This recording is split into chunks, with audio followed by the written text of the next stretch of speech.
מה לראות?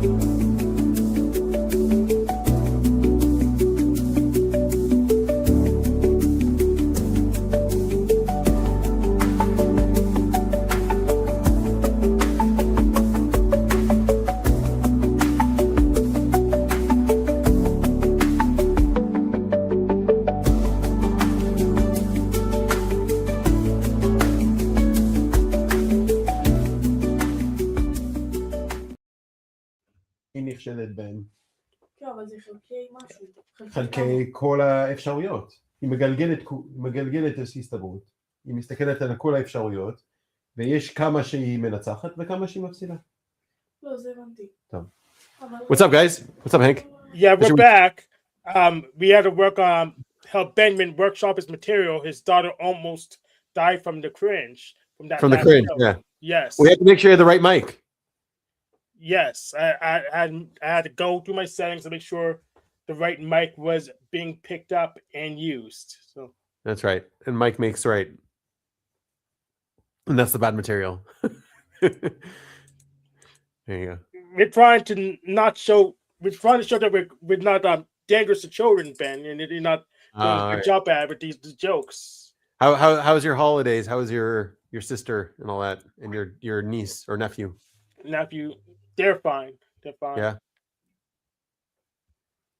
That's it. That's your answer. Everything was fine.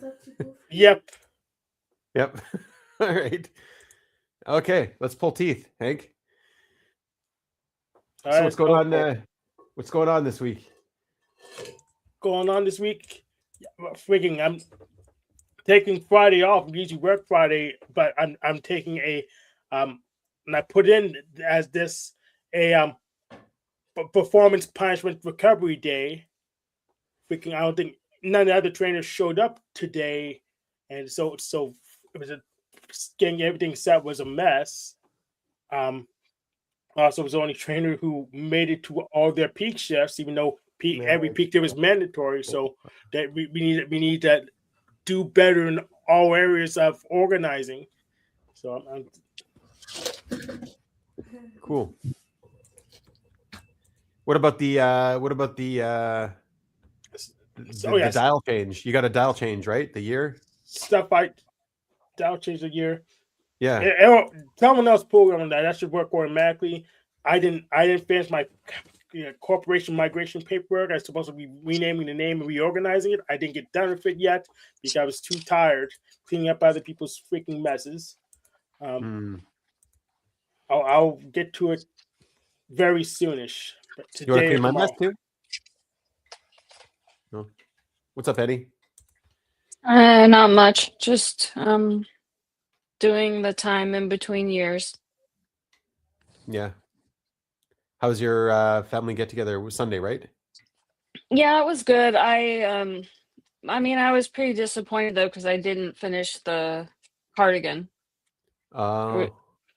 Like when I got to the final part, and I really, really, really tried. I was very. I guess I was I was really disappointed, but I got to the final part and it just didn't look right, and I realized I needed to do some problem solving. So I was really trying. Like I actually injured myself crocheting so much. I just got a trigger point in my brachioradialis right here, and it sort of affected my whole arm. So I had to take a day off, but even that morning I was up at 5 a.m. thinking like, maybe I can, I went to bed thinking I couldn't finish it. And then I woke up saying like, no, you got to do it. You got to finish it. So I was able to take it and get my sister to try it on, and then we sort of talked about it, and I will continue to work on it, but I was pretty disappointed. Yeah. I mean, you were trying, that was the deadline. Yeah. You did your best. Yeah, I did. I mean, it wasn't anything that I did wrong. It just, that's how projects go sometimes. But I finished my mom's and she liked it. Sweet. Yeah. Did you at least let your sister know you were working on it? Yeah, I brought it. I brought it unfinished. Okay.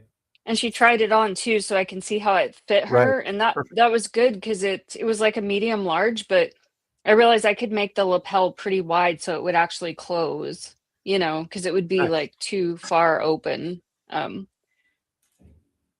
So then I took a break yesterday, and right now I'm just organizing my scraps, and I'll be ready to go back to it. And I think, you know, maybe work on it this afternoon and maybe finish it by the 1st. Sweet.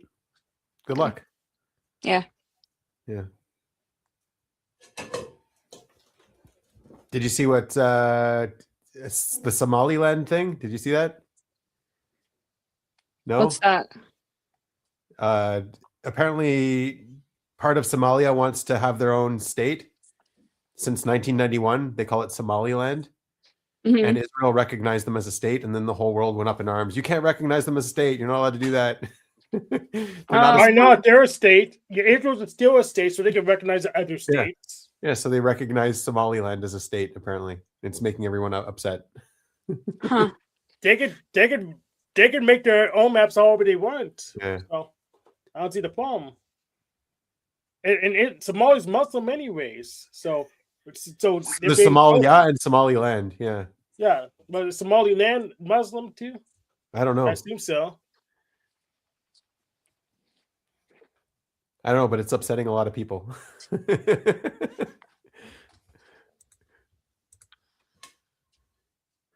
Then what else? And oh yeah, and the Somalians in the U.S. looks like they're starting to get caught. Something is going to happen with them. They're on the news now with the like the fraud that they're doing. Mm. Yeah, The autism fraud, yeah. and it looks like there's an uprising in Iran. That happens every 6 months. It's not that interesting. This one's pretty big. Usually they kill people who uprise, and now it's like everyone. It's pretty big. Yeah. They might get rid of the regime. I'm not gonna hold my breath. Yeah.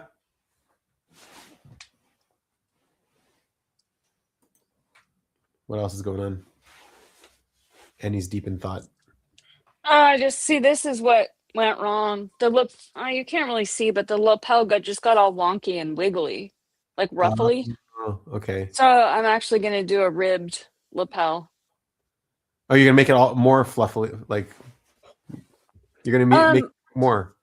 Just ribbed. It's like a different technique. Okay.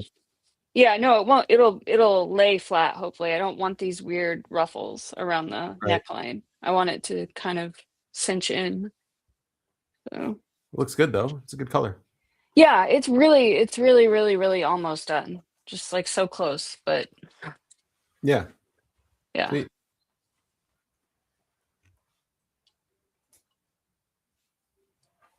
I'm trying to think of what I want to do next. You were gonna do something for yourself, no? Yeah, I have to finish a scarf that I was making that I sort of set aside that isn't really. I'll give it to somebody because I don't like the colors for me. I like the colors, but not on me. Yeah. So I'll give that to somebody, and then I'll make something for myself.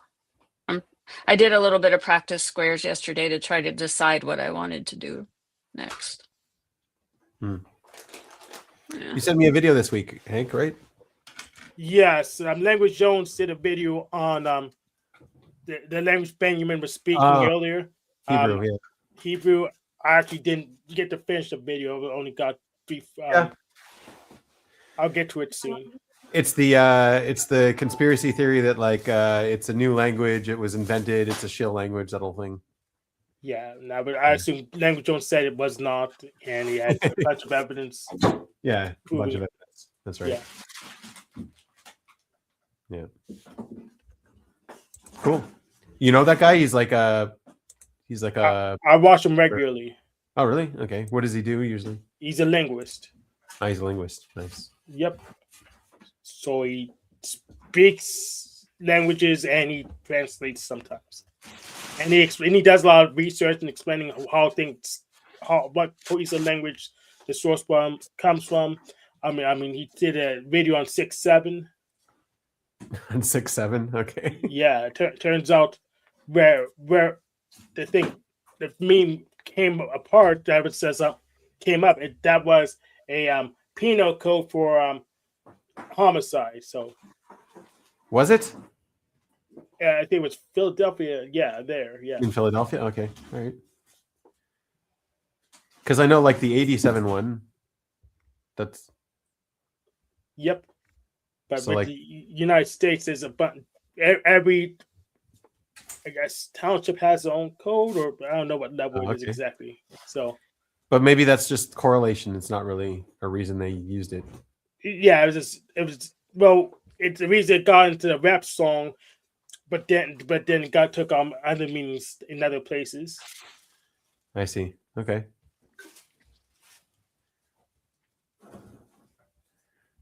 Yeah.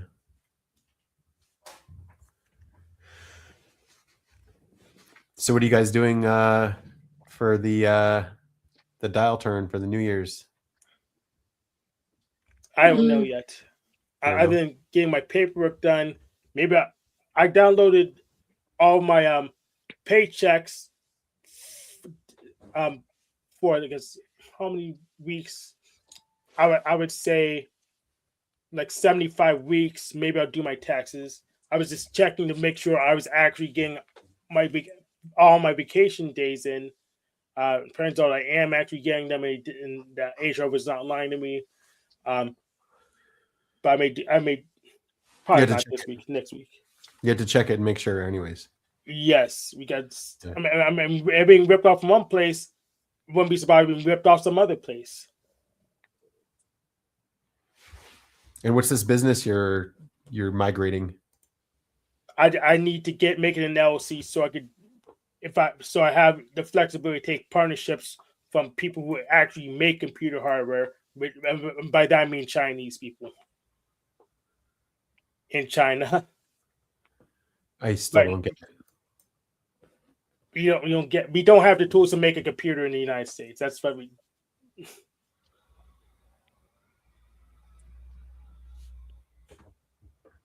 Yeah, we don't make the components here. Yeah. But like what's the business migration about? Changing it from a corporation to an LLC so I have more flexibility, and also doing some renames. Renames. Okay. Yes. Rename it and change the structure. It's like your company? Yes. But it's been doing nothing for years because I haven't been able to activate and do stuff since the COVID lockdowns. Okay, so then why are you changing the I'm changing the name because I'm changing the branding and I'm changing the operations agreement.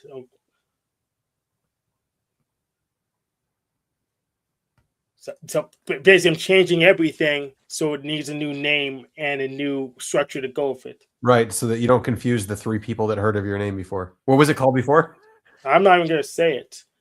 I also be able to keep the EIN and that bank account as is.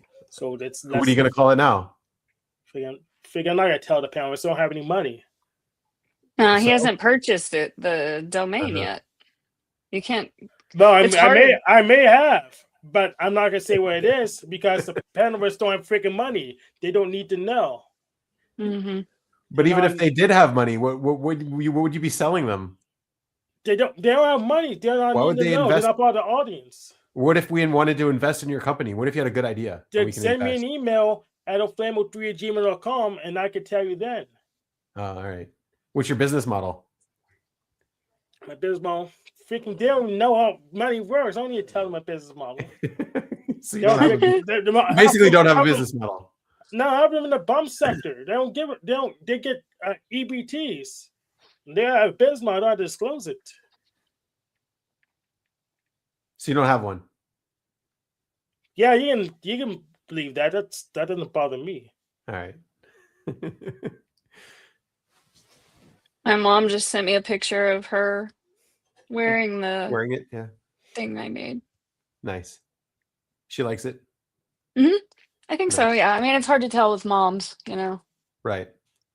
She's probably very proud, For but sure. I don't know how she feels personally about like wanting to actually wear it. I think so. I think it fits her style. Yeah. Yeah, it's pretty Yeah, cool that you're able to do that. I'm just still taking some downtime and thinking about New Year's strategies. And I have to go to the grocery store because we have this thing where a lot of people eat black eyed peas on New Year's Day for good luck. And so we always make, or Russ makes a soup with black eyed peas. So I have to go to the grocery store and get all the regular groceries because we've had a lot of Christmas, stuff Yeah. around. So I Did you need to guys get a cook a bunch of. frozen turkey? No, that was Did you- Thanksgiving. Okay. Yeah. Right. For our family Where- thing. I mean, Where's like, the tradition from? What's this black eyed pea tradition for New Year's? it's a black thing, African thing, isn't it, Hank? Do you eat black eyed peas? I used to. I don't make a habit Like following on New traditions. Year's? On On New New Year's? Year's Day. Yeah. It's usually like a lot of times there's like a ham hock and black eyed peas and like greens, like well, that's how we make it anyway, with like kale or like different greens, collards and stuff. And it's just a soup and it's healthy. It's a good way to kind of Yeah. ease off of all the sugar and alcohol and holiday things. It's just a nice healthy soup that Right. you can eat it Yeah, I on New like Year's collard Day.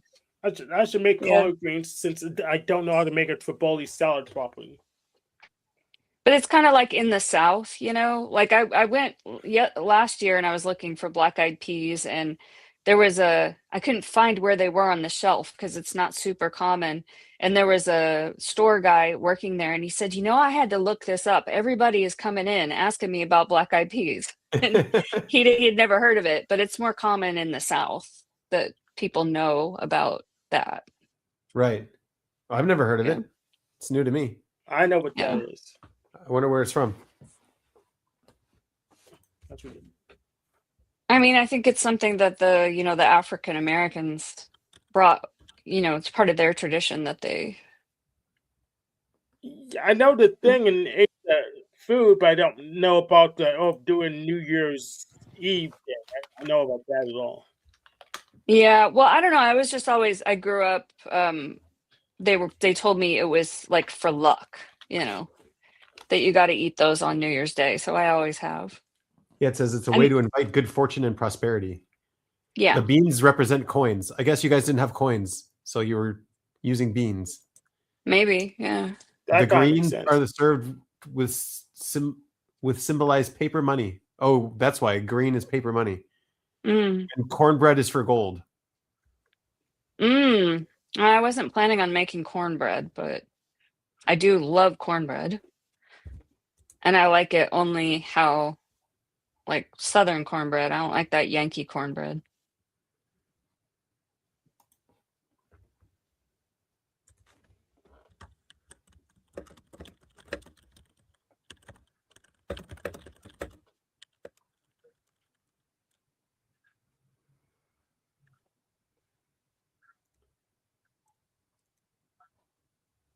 So I'm just like catching up and like streamlining my processes, making little business changes and thinking about strategy and organizing the physical space too. Like since I've started crocheting, now I have all this yarn and, winding up these little scraps of yarn and organizing them and making sure all that stuff is tidy. Oh, I see. Emancipation was ordered on New Year's. So it has nothing to do with New Year's. It has to do with emancipation. Uh, In 1863.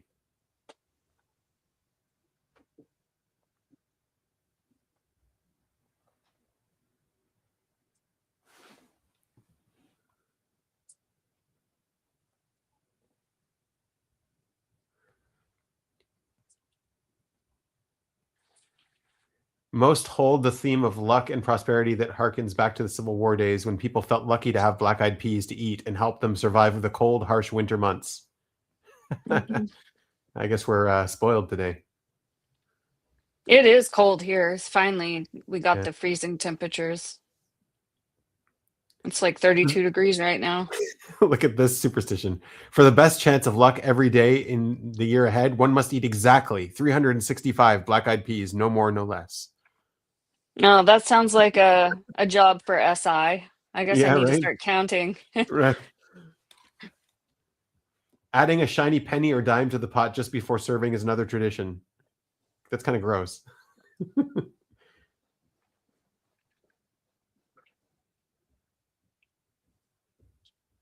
I can't remember if I'm doing this right, if I'm supposed to chain 2 or chain 1 in between clusters. I wouldn't even know how to look that up. I would. It's like in the, I just have to look at the pattern. I don't know if I should continue until I figure that out. Measure twice, cut once, right? Yeah, I just don't want to do it like with one chain in between for all of it and then suddenly start doing it with 2. It might make it go like skew and get Right. kind of wonky. Yep.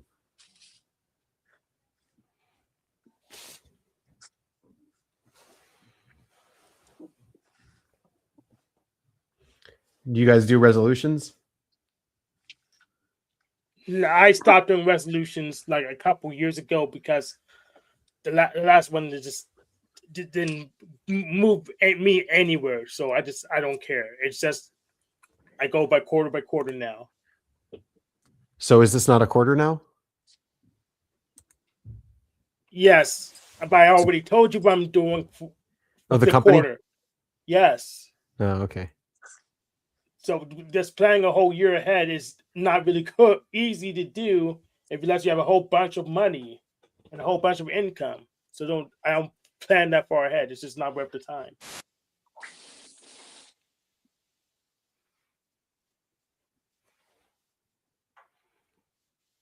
Yeah, I kind of always think about resolutions and goals like every week, but I am going to try something in my business, this insurance thing. I'm going to look into it, but it sounds like there's lots of flaws. So, What, that like people can do massage and get insurance money for it? yeah, it's just so the reason that around here people usually only take insurance for massage at clinics because they have a person hired full time to process all the claims. So if you're an independent person, you have to credential individually with all the companies, and then there's like a lot of hassles and delays. You don't, if you get paid, it'll be in 6 to 8 weeks, and claims are denied. So it could be, take 6 months to finally, and a lot of hours on the phone. But there's this middle company that helps you credential in multiple agencies, and then they send the work your way, and they supposedly streamline the approval process. Nice. But I talked to an LMT who had tried it, and she told me all the things that were wrong with it and why she stopped doing it and why it wasn't worth it. But maybe they've improved some of those things, or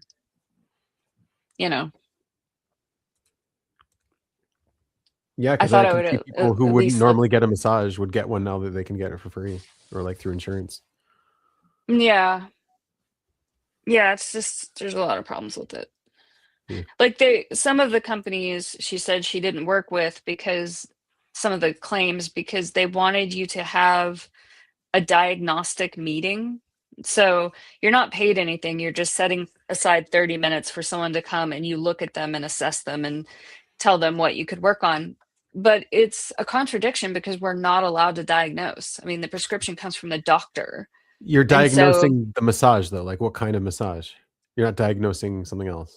yeah, you're like assessing the client and doing a treatment plan, but that's setting Right. aside 30 minutes, plus time between appointments. You're not making any money. People are late, people are early. It's just a whole other, Hank, would you want to make a business like that? You could do all Hell of the no. Hell No? no. I'm doing exactly the opposite of that because I'm going by the money first. I want whatever I want to do. I want to try to get that money first because otherwise, I increase the chance of getting ripped off just by the natural inclination of people. So Well, it's not the people, it's the insurance companies. who people work for insurance companies. Yeah, but people don't care. Like it's not their money. They're just employees. Exactly the problem. Exactly the problem. They don't care because it's not their money. Insurance companies don't care because it's also not their money either. So I won't get paid. So I want to do as as far away from that kind of model as they possibly can, and preferably get paid by the state because they can just print more money. Doesn't the state also pay you later? It depends. You could just print more money. Yeah, they can just print more money. Right.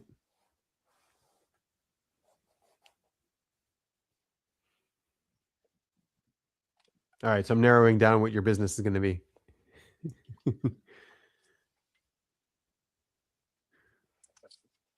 If I mute this and look at a video tutorial in another tab, you guys won't be able to hear it.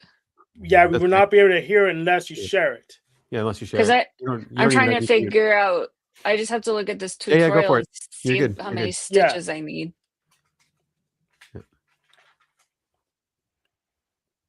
Yeah, well, I can tell you what I want to do next for the business after I get the names straight. I'm not going to tell you the whole model. So I want to go help people with backups, password management, and source code repositories because I know they're going to jack that up with these chatbots and their vibe coding. Vibe coding?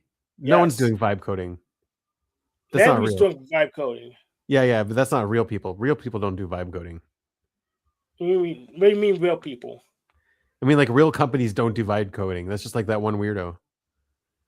It's not this one weirdo. Microsoft's put the chatbots in all their applications so people vibe code by the Excel or whatever. Oh, so you're calling all chatbot code vibe coding? That's the term for it. Then okay. And if you do like high level, I thought you were talking about that one guy who was that what was that video you shared back in the day? You shared a video of some guy doing vibe coding.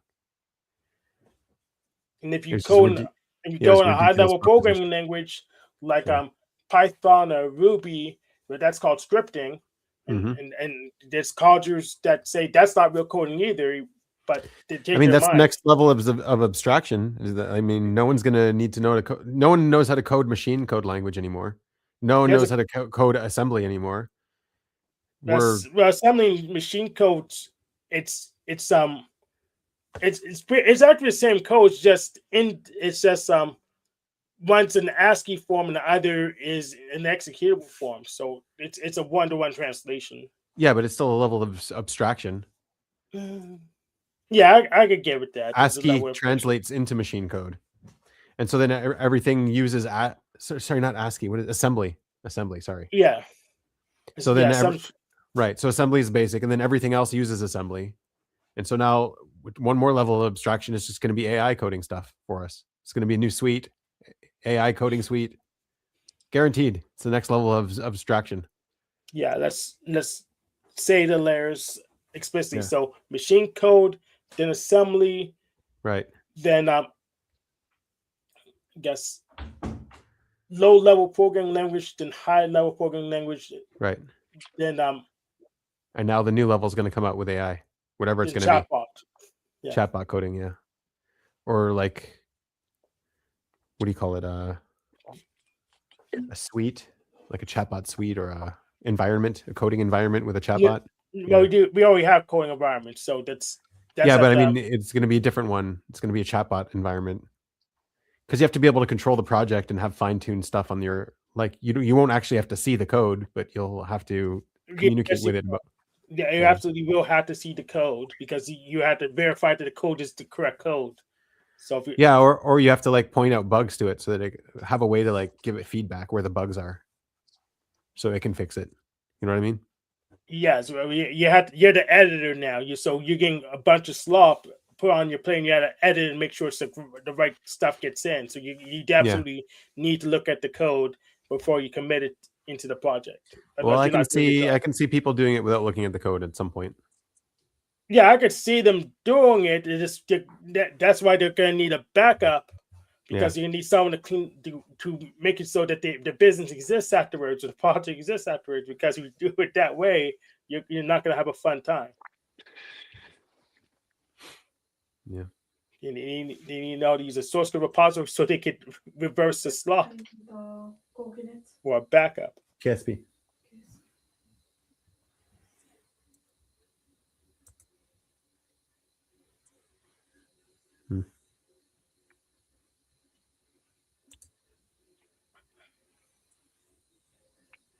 Yeah, so I definitely think that's really one of the main uses and only uses of chatbots. Coming up soon.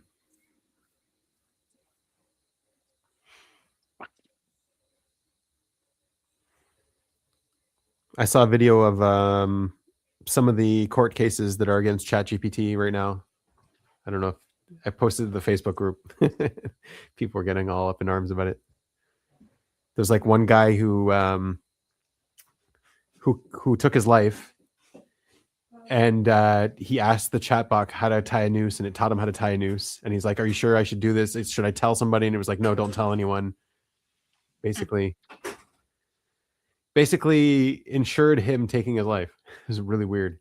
But doesn't he have the privilege to take his own life, or does he not own it? Well, you know, you're not supposed to encourage. It's considered, if you encourage someone to take their own life and they did it, you can get in big trouble. Freaking, I can get in big trouble for having the wrong skin color too. But no, that's against the law, though. The skin color is not against the law. Well, it depends on where you live. Oh, come on. Don't be so racist. No one's going to get you in trouble for being black.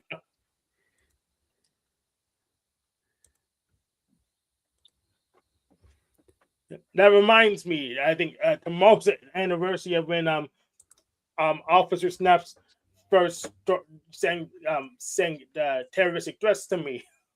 I need to talk to Jack about that and see if we can get an apology. And like last year, yeah. If you get an apology from him, then he's going to admit wrongdoing, and then you can get him in trouble with the law. He's already in trouble with the law. Yeah, but not for this. You can get him more trouble with the law. You can't get him to publicly admit wrongdoing or on any paper or anything. You can't do that. Otherwise, you can get him in big trouble. He needs to go to rehab anyways. He does, yeah.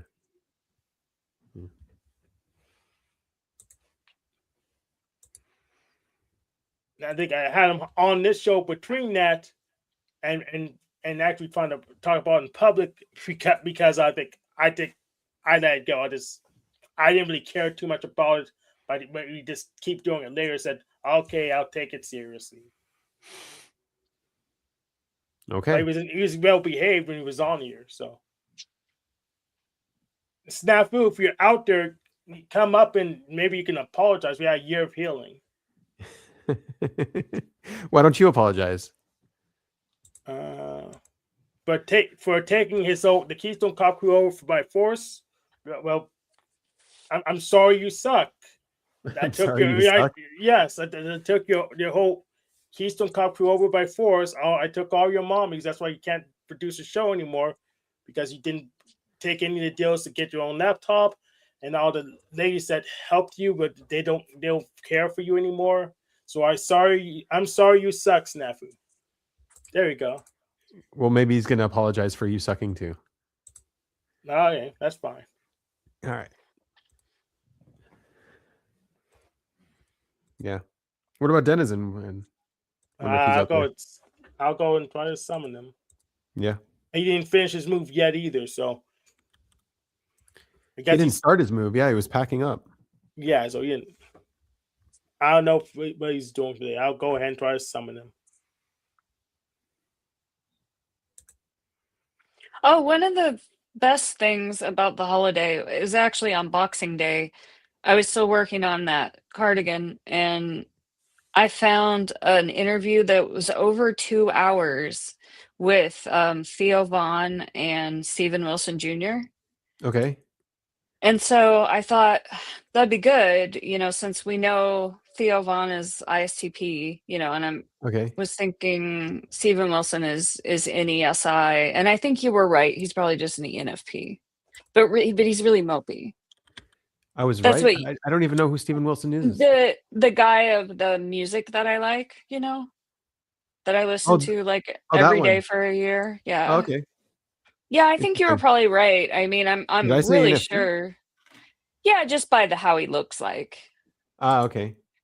So I'm really sure about the NESI just based Right. on his his Or it could be music. like It's like, INTP. I thought maybe Steven Wilson. yeah, it's the FETI part. I'm not sure about if it's FI or FE. Oh yeah, he Um, looked more ENFP. yeah, and I think you're right. And after, it was just wonderful to watch that whole interview, just because and they were like, Stephen Wilson Jr. is really mopey, Yeah, he looks mopey. Yeah. very mopey, but he was keeping up with the play. They were like pinging back and forth, but they were Right. talking past each other, but still having fun, and like just Opposite functions.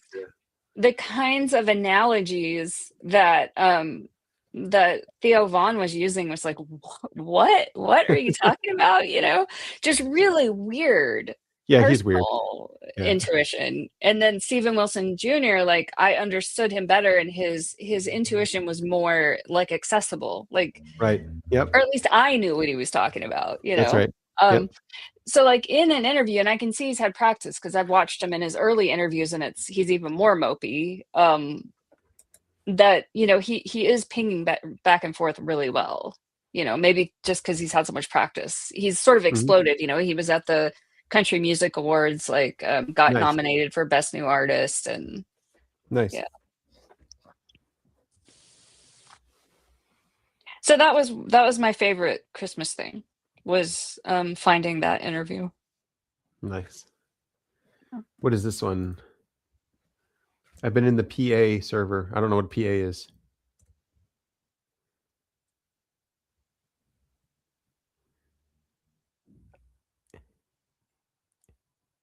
You think you're an ENFP too?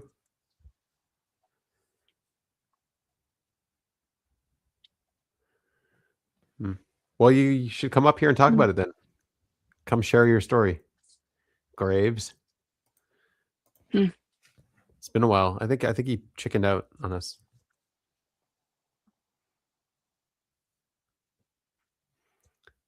ENTP. He thinks he's ENTP. I mean, he seems FI to me with his favorite blankie thing.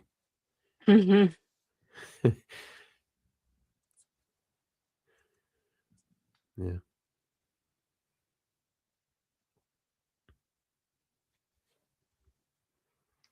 Do you have a favorite blankie, Hank? I have that hat.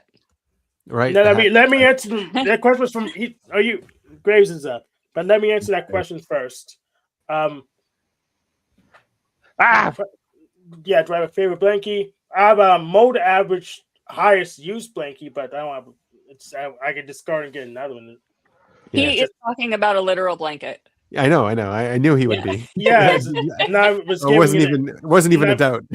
And I was giving a legitimate answer. I have a mode average highest use blanket. Yes, it exists. Sup, Nico? Nickvo. Graves, man, been a while. How you been? That's Nick Vogt. Been good. How's life? It's been a minute. It has been a minute. Life is living. Yeah. How's your holiday season? Fine. Yeah. How are the goats? Still breathing. Still breathing. All right. All right. So they were telling you different types now. Everyone's gonna be wrong on you, by the way. Everyone's gonna be wrong, but like, I've been hanging out there for like a couple of days. What for is like PA? Past week. It's the Personality Academy. Oh, okay. All right. Yeah. I've been hanging out in there talking to some people and whatnot, and there was like, I was just trying to they've just been asking me questions, trying to get like typed and whatnot. And I don't give up information easily, so I'm fucking impossible to type. So it's been a little pain. But I think the only thing like I would say like is more solidified out of the whole thing is probably Observer, number 4, and then like Consume, Play, Slate, Blast. Like that seems very apparent. Everything else is like meh. Up for debate. Grave, there is a way so you could get typed, but don't have to give all the information away. There's like an automated like radio button. He's going to tell you to take an MBTI test online. Correct. You can take an MBTI test online, and then you can know what your personality is, and you don't have to share it if you don't want to. And if you do share it, Graves. no one's going to even criticize you for it after a year. No, and they'll a never half. criticize you for being such a censor when think you're an intuitive. No, you can always go ahead and say what answers I put in there wrong, but no one has to date, so I'm not worried about it. All right. Oh no. If I was still taking tests, I'd be an INTP and be done. Right. That's not. That's. I don't think that one's accurate. Well, maybe you're thinking wrong. Yeah, I got an INTP too in my tests. Always. Always. Was always what I was getting. Yeah. Oh boy. Doesn't mean it's right. Well, Doesn't it makes mean it's life much more simple. It makes it simple, but it's not accurate. So what's the point if it's not true? Because precise, so you don't have to worry about it. It's not. It's no. It's precise but not accurate. So if I can consistently get the same thing, It's I just go with convenient. it. That's the word you're looking for. well, it's convenient and precise because It doesn't keep getting change. the same It stays thing. the same. Yeah, it stays the same. He keeps I keep answering it- the same questions the same way because he's consistent. It's because you're consistent, Hank. That's why it's Exactly. precise. Yes, you're consistently answering the questions wrong. That's why you keep getting the same type. And I keep asking which question I answer wrong, and I don't get an answer back. So- Every single question that gave you intuitive, you answered wrong. Okay, so can I get an itemized list of which questions that you don't agree with the answer I made since I recorded the whole test? Yeah. I'll go look at your recording and I'll tick them off one by one. All of your wrong answers. Fine, Hank. All right, let me go get the link for you. All right, get the link. Send it to my email. hmm You make me watch it. Anyway, so why ENFP or ENTP? Graves. Well, they thought FI at first, and it's like because that seems very apparent, right? And like it was like that for like the first 2 days. It was just like FI because all I did is I wouldn't say much. I would just join and react off of people and just make jokes. Just Yeah. not I mean, much. high play is yeah. obvious. High play is pretty Yeah. obvious. Yeah. I would also still consume over play because oh my God, because you get in the server and like too many people join and they start yapping. They're just doing all the play. It's bullshit. I just tune out. Like I'm there to get typed or like try to talk about typing and then they start yapping about the day and I'm just like, I'm done. I don't want to leave. I don't like it. You just want to talk about your own type. I just want to talk about bio type. Yeah. Maybe that's why I'm not here all that often. That's right. That's right. No, but like, well, I need a reason to join. Like, I'm there for like this specific goal. I'm here for a specific goal, so that's why I don't join often. I don't join here to talk. I type and then I leave. That's kind of OI-ish, blastish. You're here for a goal. Mhm. For a goal. Yeah, but do you think if you finally got typed, then you would come on and talk about like have a different goal? No, he would come on and talk about his type. I come and talk Oh. about type.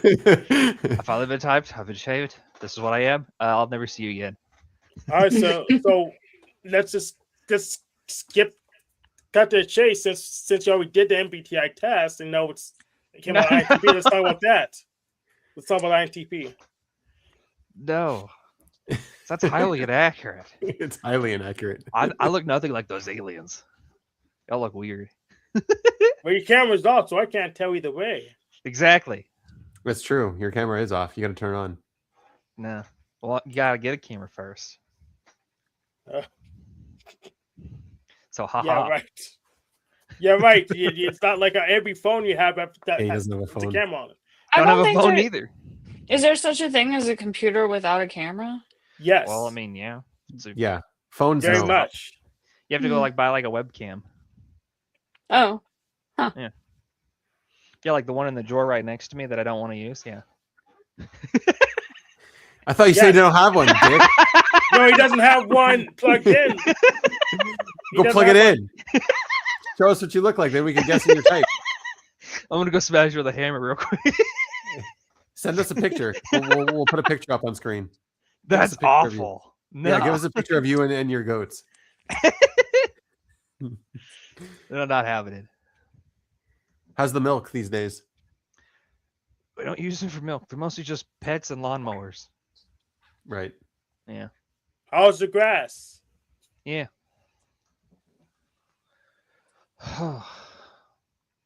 Graves, how's the grass then? Eaten. Excellent. I wish I could borrow them because I got all these blackberries that I've been neglecting for years, and I really need them gone. Well, goats will eat You should anything. get a goat. Yeah, you should get a goat. Get a goat. Hmm. I'm sure your poodles will love them. They might get kicked in their little poodle heads.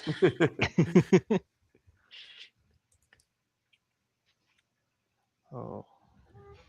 They can stand on you when you do yoga. Mhm. Yeah, Hazel You can- already does that. Oh yeah, You can stare at them and get psychic powers, allegedly. right. Okay. Ooh.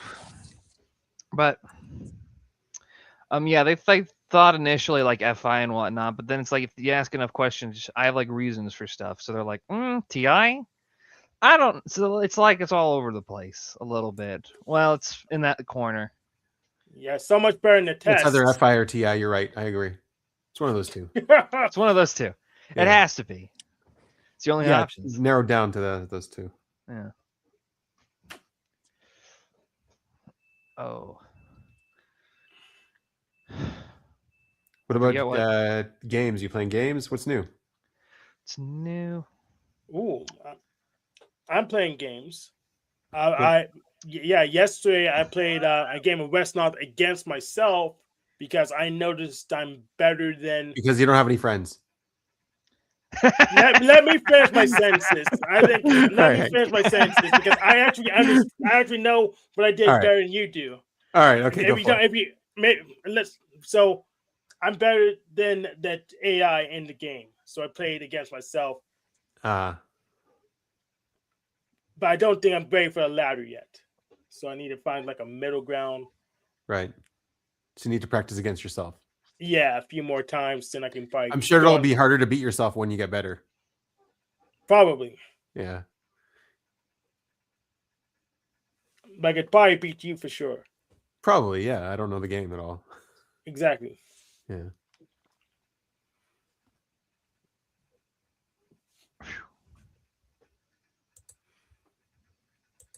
What about you, Graves? Not much. I mean, No. You're boring, man. I know. I mean, what do you think? I don't show up here. I have nothing to talk about. What about your holidays? Did you spend it with the family? Anything? Yeah, we have like a bunch of like Christmas dinners and stuff. We had one on the 13th. Then there was like the weekend before Christmas. Had like 2 of them. Yeah. Usually around 3 every year. And there's Christmas Day, which is like me. Who else shows up? Brothers, sisters? It's like it depends. Like one dinner is like my great aunt and uncle, they would have it, and so it'd be like their side of the family, Okay. and then like, you know, And how are it's- you it's- with that? How are you with going to those? You like it? Don't like it? they're kind of fun. I sit in a corner, I eat the food, I leave. But what do you have a memory of one of the good foods you ate? Well, yeah, there's always this there's always this like at that one it's always my aunt brings like this broccoli casserole and I'll eat it. That's what I look forward to. But I also like make my own usually around things because that's I made one for Thanksgiving. But that was I have Thanksgiving with my mom's side of the fammy. Because this Like aunt and with uncle, this is my cheese dad's and side. rice, or what's in it? It's just you get like broccoli and then it's you have like this this Campbell canned soup. It's like cream of broccoli. You put those together. After boiling the Mhm. broccoli, you get I use Velveeta cheese, and then you take like Ritz crackers and you crumble them up and you put butter on them. Yeah. Yeah, You I just like bake all that. that, except I probably wouldn't use Velveeta, but I like Ritz. That's good. Ritz is Ritz? good. In Yeah. casserole? What is it? You put egg Yeah, as a crumble on top. It makes it crunchy on okay. top. Yeah. Yeah. Yeah, So you it's don't more- mix it in where it gets soggy. Okay. It's crunchy. Yeah. Yeah. I don't know what I got out of his type on that one though. Well, I just like food. I'm Yeah, not really thinking. But I mean, he knew, right? he So did know. Yeah, could he be did know what his FI. favorite thing is. Yeah. Yeah. always liked casserole. It's great. I always liked it. There was also what I don't know.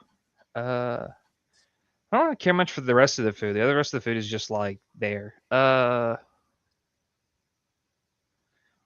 What was the other dinner we had? We had like a taco bar on my mom's side of the family. So Were they Mexican? no, You just just want being tacos. offensive? Yeah, just want tacos. Yeah, just want tacos. Just have Right. well, because we've always had oh god, because Christmas with them it was always spaghetti growing up. I'm not a fan Oh. of spaghetti. At least not Not on Christmas. Well, tacos on Christmas make more sense. Kenny, What? Well, tacos I make more mean, sense. yeah, a lot of times we've had tamales on Christmas. Okay. So I could understand tacos, but spaghetti is like you're tired, you worked all day, you don't want to think about it. So you make pasta because it's easy, not for a special occasion. Oh god. And I'm just thinking like all the birthdays where it was just nothing but hot dogs for years and years. That was terrible. I was sick of hot dogs. But no, that's the thing is like we would have like my mom's side of the family we would have the Christmas dinner on Christmas Eve every year. But now it's just like it's like the weekend or when anyone's available. Yeah, that's how it's become in my family. Because my sister got married, so she ruined everything. It's all her fault. Yeah, so we did it on Sunday, but then me and Russ we've gotten this new tradition where Russ makes chicken pot pie on Christmas Eve. Mm. And he's My got so many like old lady friends that now I know when I go to buy the ingredients, get enough for him to make pies for all his little old lady friends too. So he brings them a pie. I know that on my dad's side, like his parents, we would have we'd have a breakfast on Christmas morning. On Christmas morning, we'd wake up, everyone like, the kids would get their presents at their home, but then they would. So it would be my aunt, uncle, their kids, and then obviously my parents, me and my sister. We would go to my grandparents on Christmas morning after all the presents were unwrapped and have like gravy and biscuits, bacon, Mm. Oh, that sounds good. scrambled eggs. Yeah. Yeah. I made on Christmas morning something I just kind of threw together that I thought was good was challah French toast, but I soaked the challah in an egg and some eggnog, so it was kind of sweet, and then made that, and then I put this brown sugar pecan spice crumble on top and broiled it, so then in the oven, so then it was crunchy. So it was like eggnog French toast that was crunchy on top. With challah. Yeah. Yep. I went all out. It was like very, very Isn't rich. there egg in the challah there anyways? It's like Well, yeah, but I was making French toast, and I wanted right, to with use more egg. And then eggnog. Yeah. Yeah, I mean, Nice. I mean, it was good. Yeah, it was good. Really good.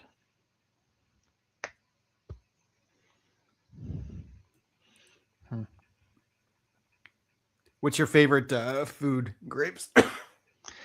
Favorite food? Oh, that's the same fucking question the other people asked me, and I answered pizza. Obviously, there's pizza, the broccoli casserole, and there's tacos. Like those are like top three.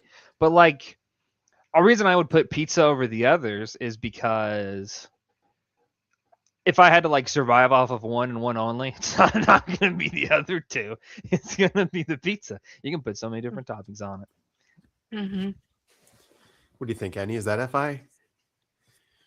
I don't know. I mean, it's also a strategic decision. It is, yeah. I don't know. Reason. You have to give us the reason. But I would have reasons too. I mean, if I was Yeah. choosing one food forever. Yeah. So I would say that's a good answer. I mean, I might say Good sushi, but it would maybe get boring forever, Mhm. you know. But if you did pizza, you could, I don't know. It would take longer before you blow your brains out. Yeah. Mhm. What about you, Hank? What's your favorite food? That's my favorite food. He doesn't know. I would say I eat peanuts most frequently, so I'm gonna say those. Peanuts. Highest mean average food I eat. So peanuts or in general beans. Yeah, where's your FI, Hank? You know what that means? I don't know what it means. That's right, because I don't have it. Correct. That's right. I'm better than everyone. I don't need that. But yeah, so pretty much favorite can mean there's a lot of things to mean favorite, like what you eat most frequently, which is why how I interpret it. So just with the mean average highest one I eat, or the best meal you had, which I don't remember because I freaking was thinking about other things. So I meditated to remember what the best meal I had because I can't afford to keep all that kind of thing in my memory all the time. Yeah, I wouldn't say FI based on that Mm-mm. answer. Yo, what's your definition for FI? Oh no. Yeah, I got to look at binary cognitive mechanics for my definition. Okay, let's bring it up right now. I'm go ahead and bring it up. I mean, You like got a he link? would have it, but not like I have it. Or he could have it, but not like me, because he's just giving such a strategic ST answer. Yeah. And those are really strategic ST foods. I mean, you'd be eating a lot of beans for the rest of your life. It would Ugh. make you healthier than a lot of people.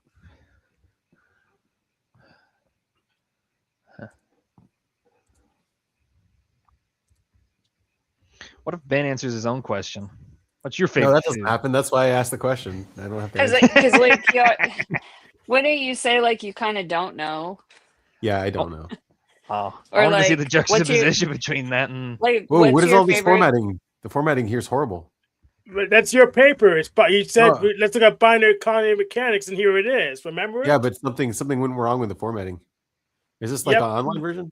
I use LibreOffice, so that's Oh, probably that's what. probably why. If you wanted the formatting to stick, you should use latex, or I'll put the PDF. Yeah. I've got a latex version now. I got a paper on it. This is the tables. Yeah, go down to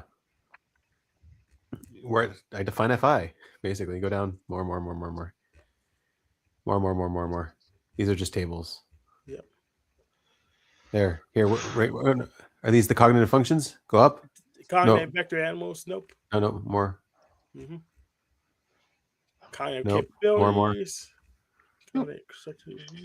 Quadra. Mannerisms. Functions. Here we are.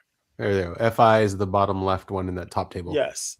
So, introverted feeling, introverted internalizing autonomous evaluations, implicit experiential feeling, generalizing combination, systematic uncovering essential acquiring preference value principles, description, the responsibility to discover, prioritize, reprioritize, reorganize and process personal feelings, priorities, and values to evaluate and be accountable to and align oneself with them.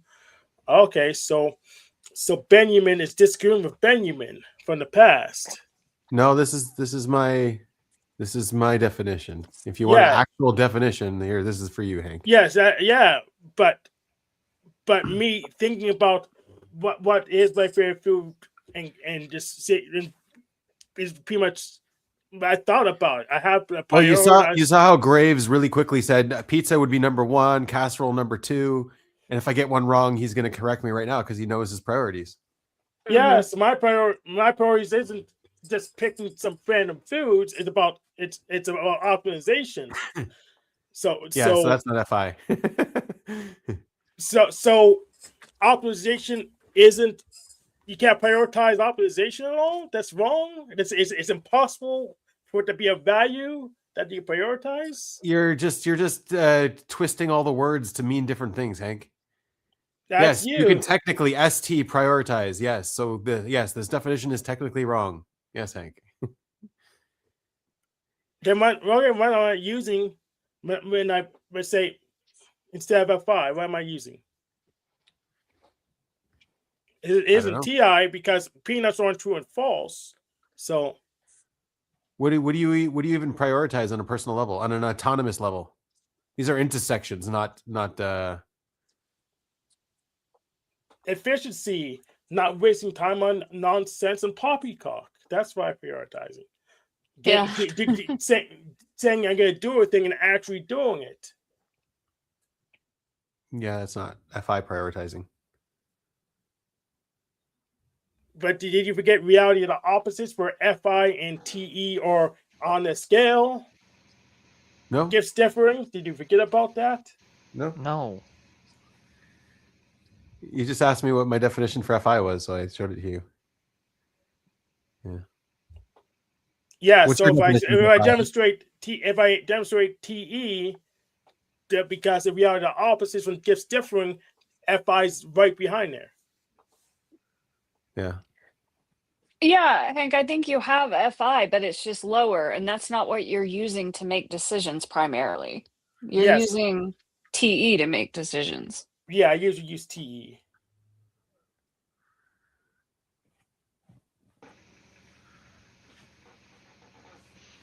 Yeah, I wonder though, because like everyone, even a TE DOM has FI. They still have you get down to it, they have their little secret likes and dislikes. Mm-hmm.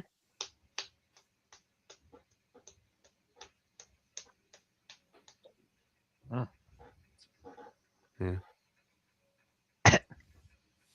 So, are there any more questions? Well, how about Annie? How would Annie answer her preferred food question? Like for the rest of my life? That's what Graves stipulated for the rest of your life. Okay. That's criteria. Well, I mean, I feel a little bit torn because, like, my heart would say, like, oh, sushi. I want sushi for the rest of my life. But realistically, I think I'd be healthier and happier and have more variety if it was just narrowed down to salad. There you go. Then you could have yeah, all kinds of salads. That is, a healthier thing. And I probably would get sick of sushi if I ate it every day. Even predicting how you would feel about something in the future. There you go. Mm-hmm. A good alternative for you had to stick to it would be sandwiches. You didn't say a specific sandwich. You eat that forever. That's true. You didn't say just bread and whatever other food I want. Whatever. Just stick a slice of pizza in the middle. Yeah, I mean, it's whatever I say it is. That's why I would say salads, Like, if I changed my mind and decided I wanted to someday eat more carbs, then I could put beans in my salad, or I could put croutons or something. But mostly I know that I don't like to eat a lot of carbs.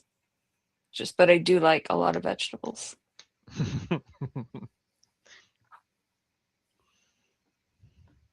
What about you, Hank? Chicken? No. The way to win this game is watermelon. Is to pick a very diverse food thing, so you could eat whatever you want. So I would say a platter. So I can way down well, please, because a platter is just food on a thing. Yeah, how about buffet? Can that be my favorite? Yeah, that's my food favorite for the rest of my life. Yeah, that's great because I don't technically buffet. Graves, your criteria are pretty open. Russ gave me durian for Christmas. What's that? It's my favorite fruit. Oh, there you go. Oh yeah, durian. Okay, I didn't know it was your favorite fruit. I don't know what that is. I need to look that up. It's a controversial fruit. It tastes like custard, but it smells like sulfur a little bit, and people don't like it because of the smell. It's kind of stinky, but I love it. It's just really creamy and delicious. Oh yeah, you did tell us about this. I remember. Mm-hmm. I Yeah, they've should got a get one lot of that those. here. They've got a lot of those trees here. Mm-hmm. Yeah, they're dangerous. If it falls on your head, you could die. Really? Well, Yeah, most they're fruit, they're most heavy fruit and can kill you. spiky. They kill Yeah. people. Yeah. So Every do year apples people and die coconuts. from durian. I wonder what kills more people, durian or coconuts? Let's look Imagine that getting up. killed by a spiky nutsack. That's terrible. Yeah.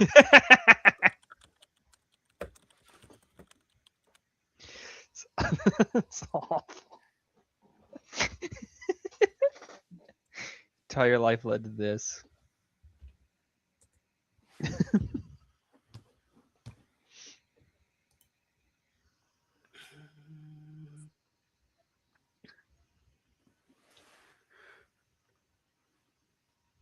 You reading, Hank? Chatbot says something else.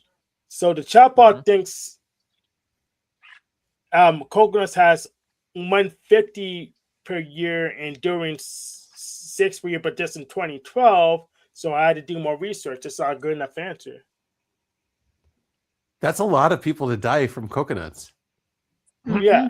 So Every right year. now it thinks coconuts generally kill more people than durians, but I'm not satisfied with that. I had to do more research. Well, when AI gets strong, there won't be many car accidents left. So what would be after car accidents? Oh, Rocco's Basilisk, of course. Or Am. The death toll's gonna go through the roof. What is going to die through the roof? What? Death toll. The machine come alive and destroy all humans, lots of that stuff. So Okay, well, let's say that's just science fiction and that doesn't happen. probably mean- What if more. it does? Like, I mean, just metabolic diseases, Yeah. Yeah, cancer. you know, Cancer then I think Like- heart disease is higher than cancer. diabetes and heart disease. And yeah, I mean, the spike in ER visits at, Thanksgiving, Christmas is cardiac arrest Right. from eating a rich meal.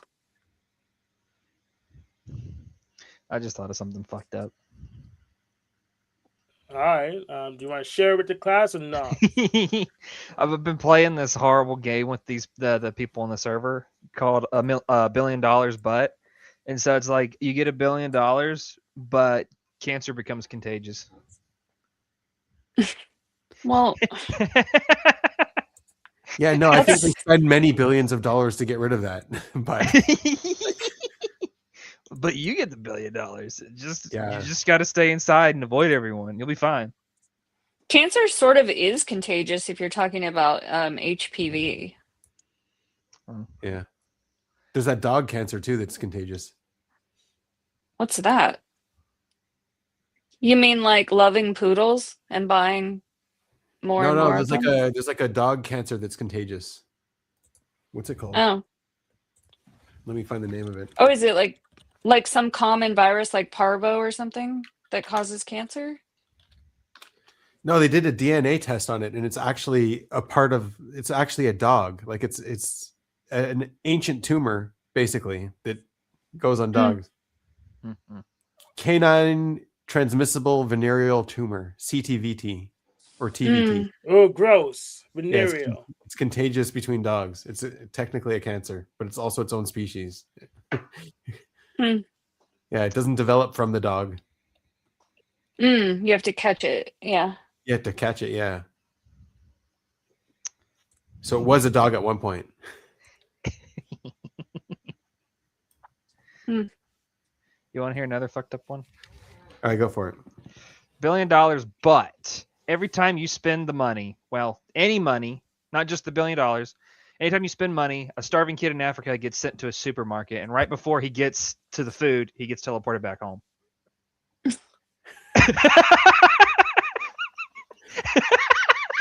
These are stupid because who would choose that? Like, It's just so funny. Yeah, it's just not real. It's not realistic. yeah, I mean, nobody would. I mean, I don't. I wouldn't in either of those scenarios. I wouldn't choose the money. You know. Well, if I have the money, I could fix the problem though. Right? Maybe. Just like all the other warlords who just make the problem worse. But They'll invent delivery groceries over there. Don't worry. Imagine it works. You give the kid the food, and right before they reach it, they just teleport somewhere else. You never give them food. Terrible. Yeah, actually, it's kind of funny. It is funny. It's dark. It's funny. That was one I came up with like days ago. There's another one is $1 billion, but once a year you have to sit on a Spanish donkey for 5 hours. That's not too That's not long. so bad. Yeah, it's not so bad. That's a short. Do you even know what a year. Spanish donkey is? Because it's not an animal. Oh, what is it? It's a medieval torture device. It's basically Oh. a triangle, and they put weights on your feet and split you from the groin up. No. Yeah, probably not It's called wooden horse. Yeah, I'll pick the real Spanish donkey, not that one. Yeah, screw that. That's too bad. It's the medieval one. This is terrible. Well, it's better than a cross. I guess. I don't know. Is it? I don't know. Yeah. It wouldn't better. kill you. I mean, because you have to survive like 5 hours on it, but like it wouldn't be comfortable. Or you could be a total dick and turn it into a Spanish donkey Sibian. Oh my god, make it worse. Yes. make It's it it's worse. like a mechanical bull, and it actually moves on. Yeah. then- That's terrible. Yeah, we can improve on it. Oh, that would hurt. That'd be awful. Yeah.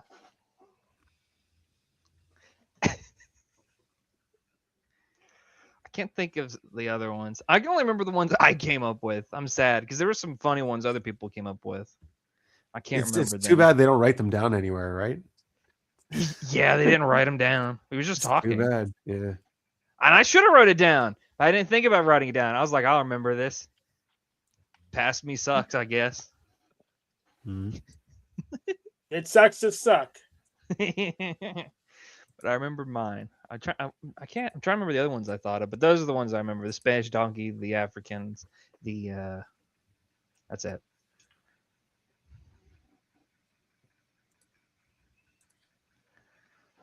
Oh, the other here's the one you probably heard before. $1 billion, but you're on the Epstein list. Yeah, that was one of the ones somebody else came up with. I mean, those fellows on that list seem to be doing okay. Exactly. They have money. They can avoid it. They can avoid any consequences. We don't have money. You'd have Well, $1 billion. don't speak for me. Oh Yeah. well, you're right. Actually, you would be so safe.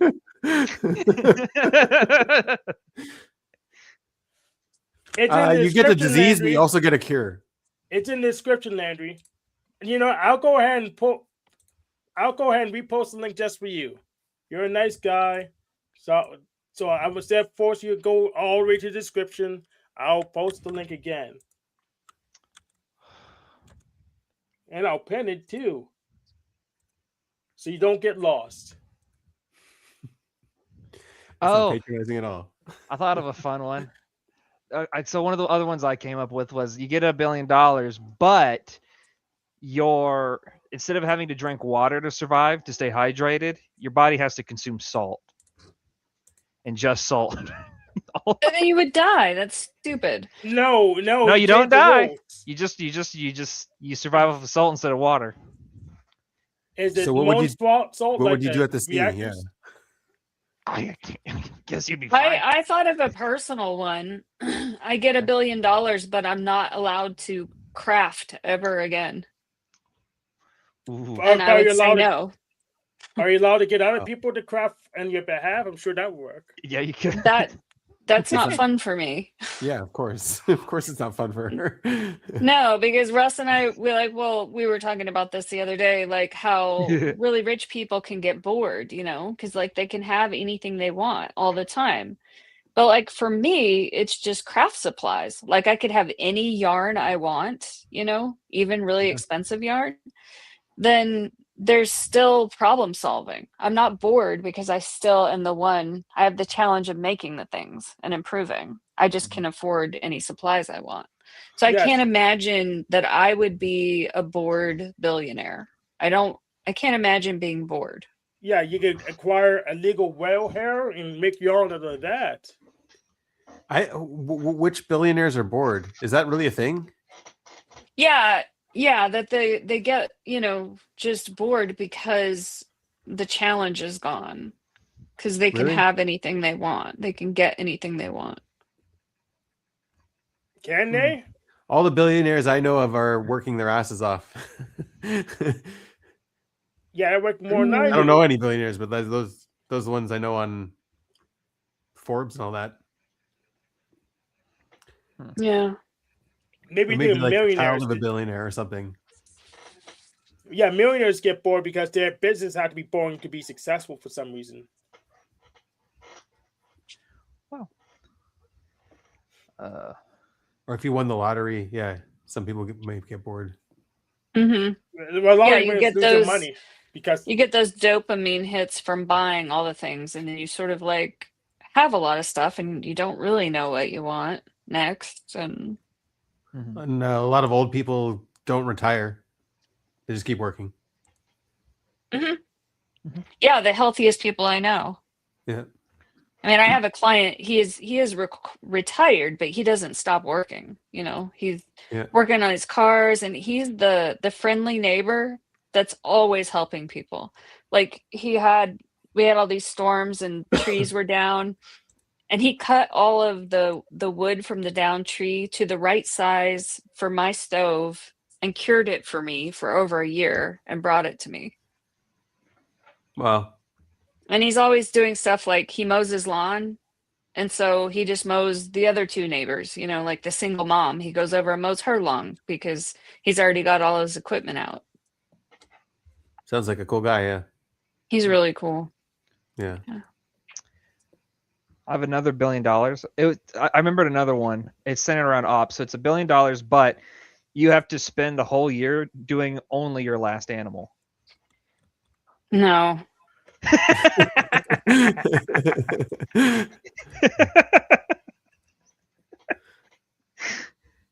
Don't want to do play. No, I mean, I Only could play. do SI, but I don't want to do play. I mean, I could do some more, but I just couldn't do it like all the time every day.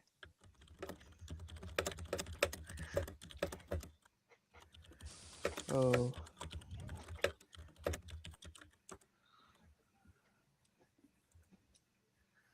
If you were a blast list, you get so much done though. For some people, it'd be a boon. Mm. is that even a possible thing in their system? It's hypothetical we're talking about. They don't want to do their last animal, so now we're forcing them to. But you said only your last animal. Is that even possible in that system? Hypothetically, I mean, it's a hypothetical. Don't get lost in it. Don't get lost in specific. okay, you don't know. Okay, Well, I mean, they have people that are stuck in solitary confinement for a year, and that's kind of like doing your last animal. Mm-hmm. So sleep last in solitary. Fuck. That would be awful. Even sleep first in solitary confinement is awful. But yeah, they would handle it better probably. But still, Probably. Mm-hmm. Yeah, when we watched that show, I don't know what it's called. They drop them off in the wilderness, and it's called Alone. And they survive alone, and it's like a 90-day experiment in crazy places like tundra, and you can see the people crack. They're really high play people. right? They can't handle it, and the ones that are really like comfortable with solitude last a lot longer.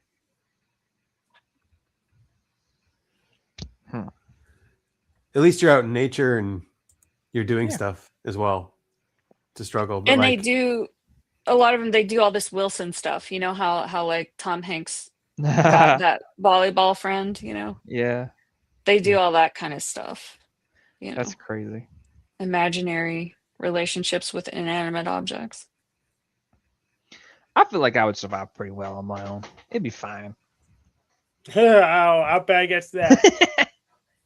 Do what? I'll bet against that. That sounds like easy money. Yeah, you'll kill all your goats. You won't have milk. Fuck them. I mean, I could be fine all alone. Well, I'm trying to. Just don't think.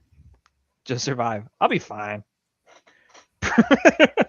I'm gonna double down that bet against that. I would survive without the people, but then I wouldn't. I would die because I probably couldn't survive, or like I wouldn't survive like the physical nature. Yeah, I would survive the solitude, but then I would be like, I'm uncomfortable. My socks are wet.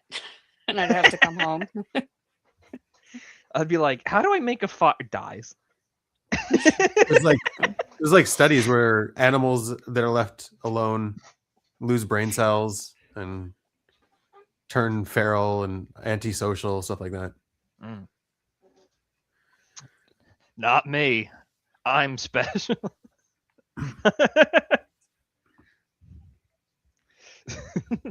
That's how. Lost my mind. Anyway.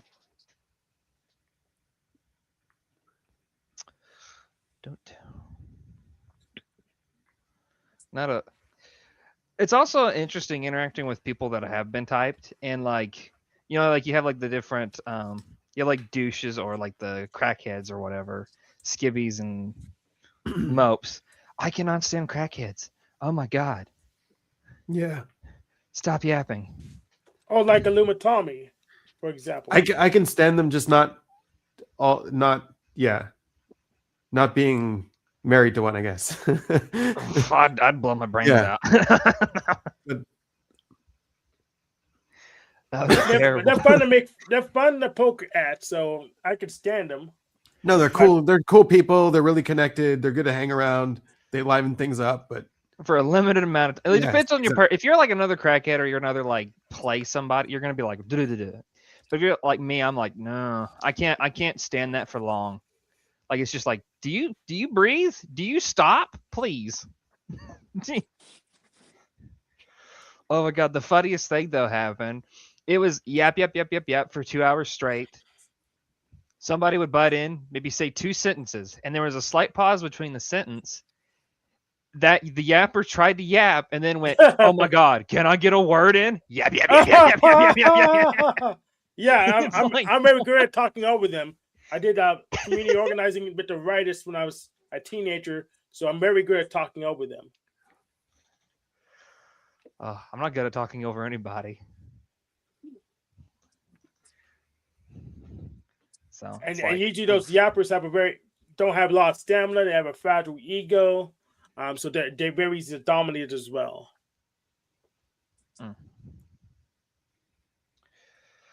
Oh. I don't think he found the link, Hank. I went and PM'd it to him on Discord. So if we can't find the link now, then it's a PCAP problem. It's his fault. Yes, if you can't find it now, it's your fault, Landry. I PM'd it to you on Discord. Log in and look for it. Oh boy.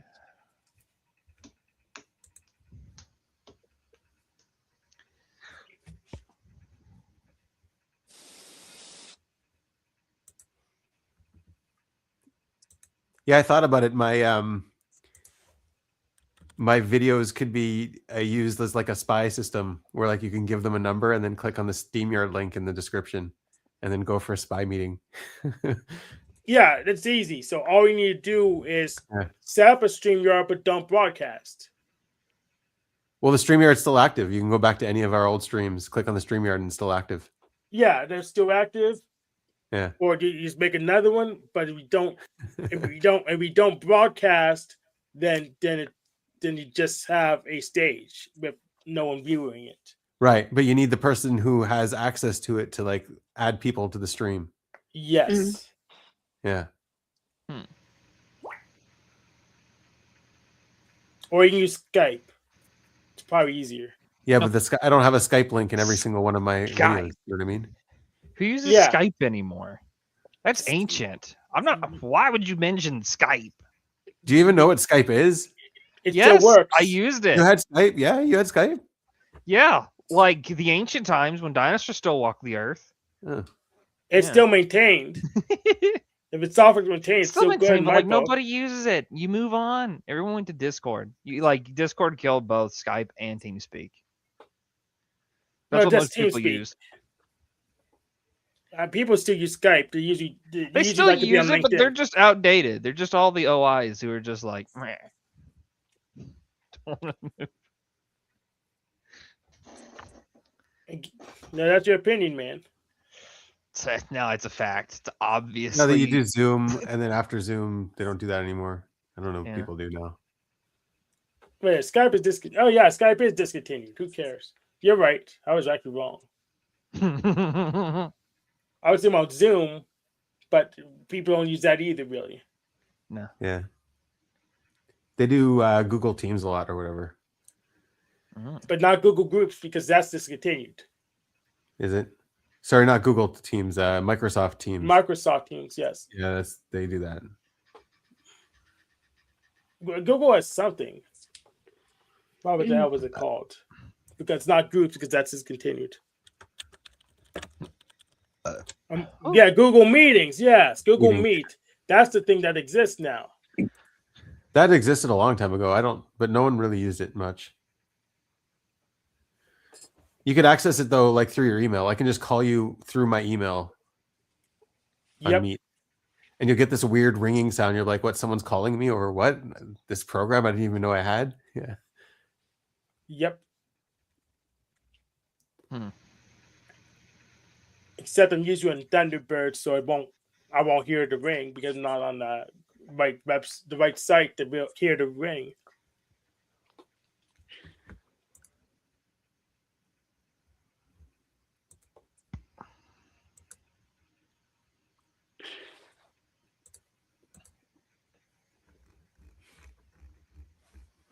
You know, I want to know Russ's business model. Does he advertise at all? Word of It's mouth. interesting. So I like to compare him to a friend of ours. So Russ, he does handyman work. I made him business cards many years ago, and he said, "Oh yeah, those look cool. Please don't hand them out." And he doesn't.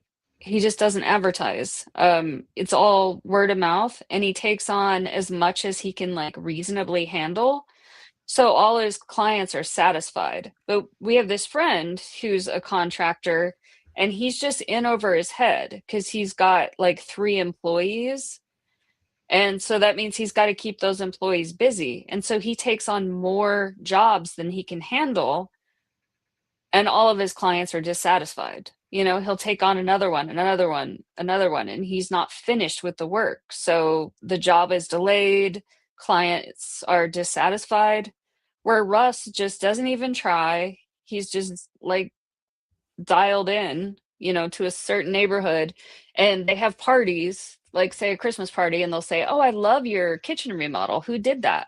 And they'll say, "Oh, this great guy Russ, you know, would you like his number?" And then Russ will very reasonably fit in the jobs that he actually has the capacity and the time to do, you know, on a specific timeline. So, yeah, that's how it works for him. Just word of mouth. Yeah, that sounds awesome. So And don't need- everyone's happy, and he saves the money. We have this local place called Bring where like you can get like an old door or, you know, an old fixture thing. And so if something needs fixing, he'll say, "Oh, I'll look around. I think I can get this cheaper. We might not need to buy a new one." And then, you know, he goes and buys it for like $5 and then saves his clients a whole bunch of money, and then they're happy, and then they end up, you know, tipping him. He got a whole bunch of Christmas tips, you know, people giving him like $200 here and there because they're so happy with him. It's pretty cool. It's a sustainable Yeah. business model with lower overhead. Yeah, it's because he's not trying to do a business model. He's not trying to be, you know, bigger than he is, with like a bunch of employees that he has to support and like responsibilities that he can't really follow through with.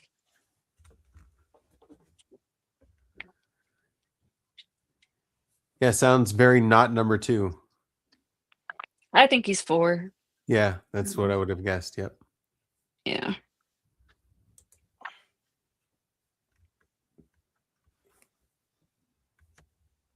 Wow. Oh. And that's not Hank. Hank still doesn't get Right. it. Yeah. Yeah. It sounds good because I mean it's someone on the panel that says, "Oh, it's bad," and trying to call all my client list. Well, who are they? I won't tell. But Yeah. so what happens next? Nothing. Yeah, you're a business guy, Hank. You wanna start a business. You don't have one yet.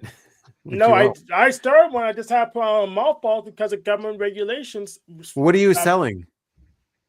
Freaking backups. I get backups.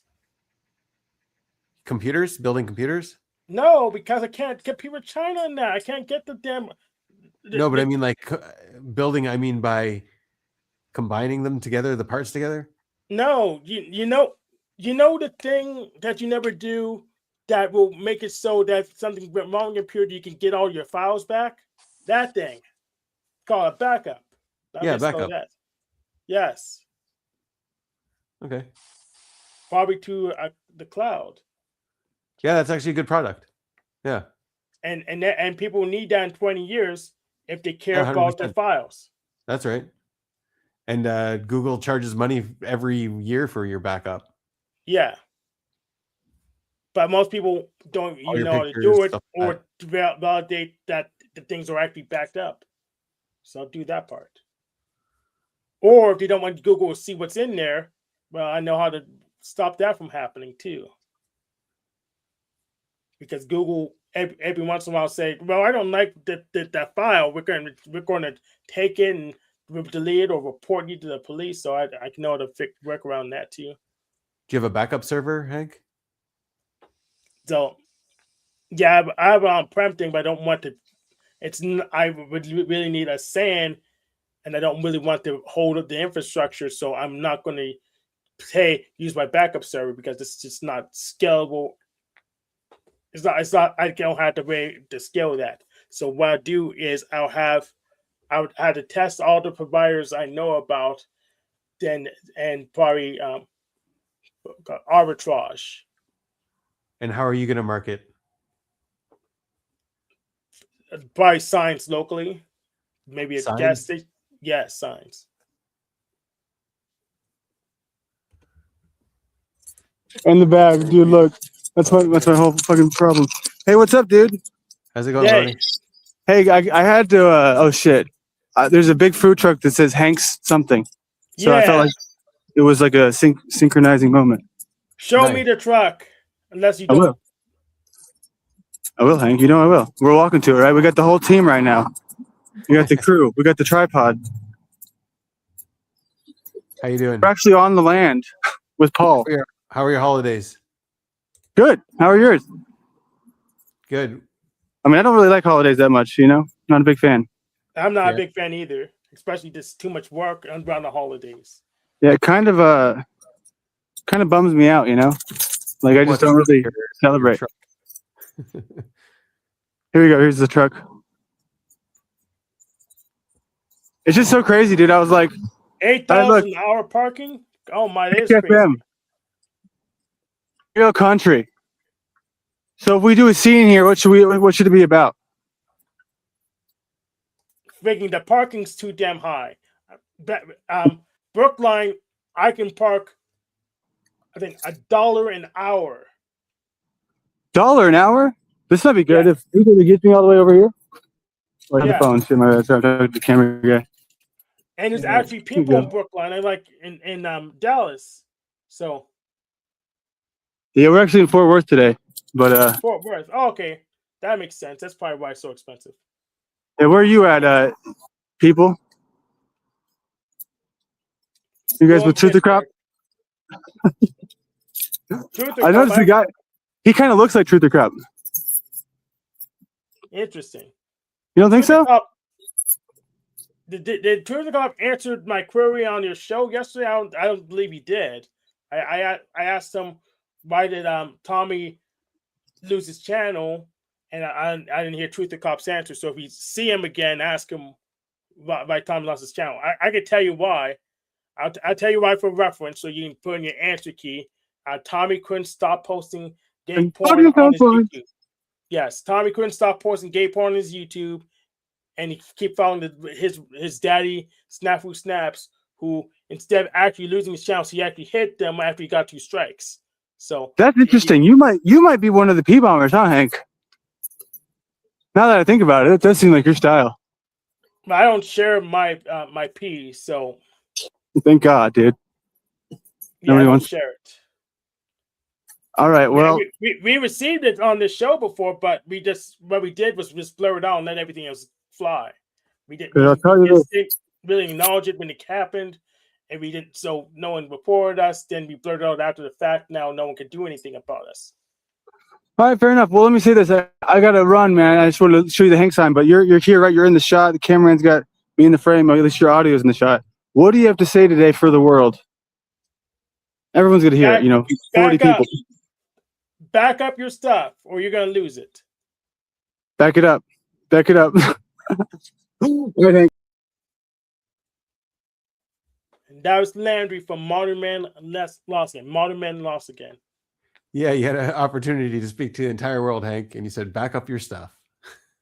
Yep. Yeah, it's a very important message. I agree. Nothing to do with SI. Well, SI people don't take in consideration that they can lose their stuff.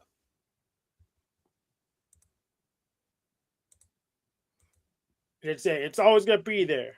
And oops, I don't it's think that's gone. true. I think everybody has to take that in consideration, Hank. Oop, it's gone. I should have done something about it beforehand. Did it more TE. Okay. Sounds like SI to me. Okay, we could read your definition of SI. Let's see if you still agree with yourself.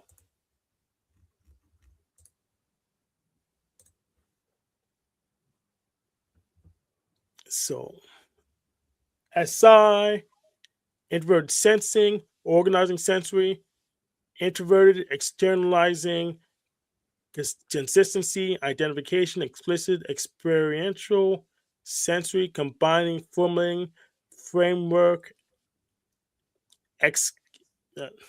exacting, preferences, implementing, catering. Yeah, resistance, you have to know what each familiarity. one of those. So each one of those words has their own definition in this document. So you have to know what all of those words mean. Oh, okay. I guess Yeah. we'll gotta go read all of those too. That's So right. description, the responsibility to discover, assign, and create associated meaning and consistency to the physical world. Its impressions and effects to create and retain reliable and comfortable systems and habits for daily physical life. Anyways, that's what all of the SI people told me. That's where the description came from. Every one of those descriptions, it wasn't me that wrote them. I was consolidating what other SI users were saying, going back and forth between them. Let's contrast with SE. So Yeah. gathering sensory, extrovert, internalizing variance, identification, explicit, experiential, sensory, synergizing, generalizing, vision, scope, empirical, circumstances. Yeah, again, all those Examining- things you have to go look at what they all mean. Yes. You can stop and ask what they mean, but yeah. Nope. Let's read Yeah. the description now.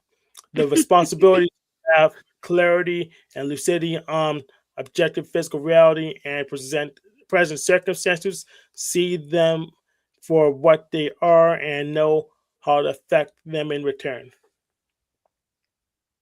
So I would still say backing up sounds more SE than SI. No. Because SI, you just assume stuff just gonna work the way it is. You're not gonna plan for it to stop working. I would ask Flow State on that one because he's my default SE per character. He's got strong SE. He helped me with the definition of this SE too. Okay. Yeah. Yeah, the so he SE, I has went back and yes, forth. so Yeah. so we can go based on how he acts. So he broadcasts his shows to multiple sites as a backup. There you go. There's your argument. So he backs up. Low bounce style backup for certain.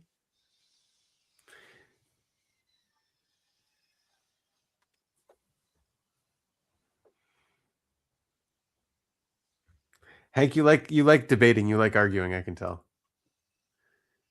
I'm good at it.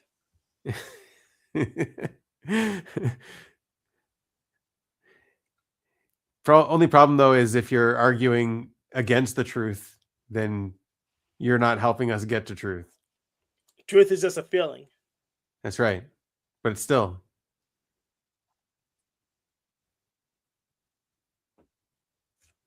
Well, gets us moving around. That's better than nothing. Yeah. I mean, it's important to question everything. I agree. But also in a troll way, is the kind of way you do it. It's good too. But yeah, like if you always question everything, then you're never really getting anywhere. Oh, Russ is going. Oh, I have to go next door to be All right. with Hazel. all right. Have a good one, Annie. Thanks for coming. No, I'm not leaving. I'm just Oh, muting and moving next door. Migrating.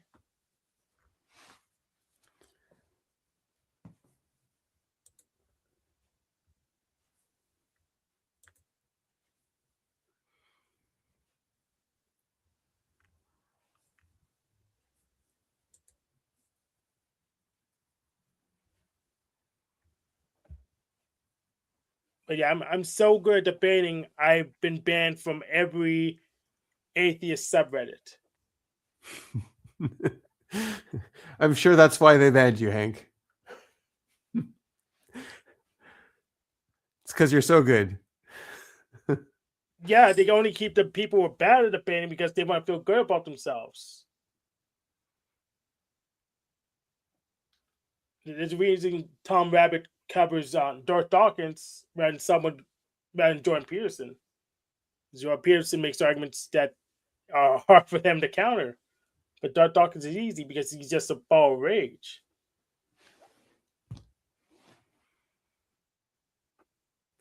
You might have TI, Hank. And you might have a upside down system. Maybe. It's possible too.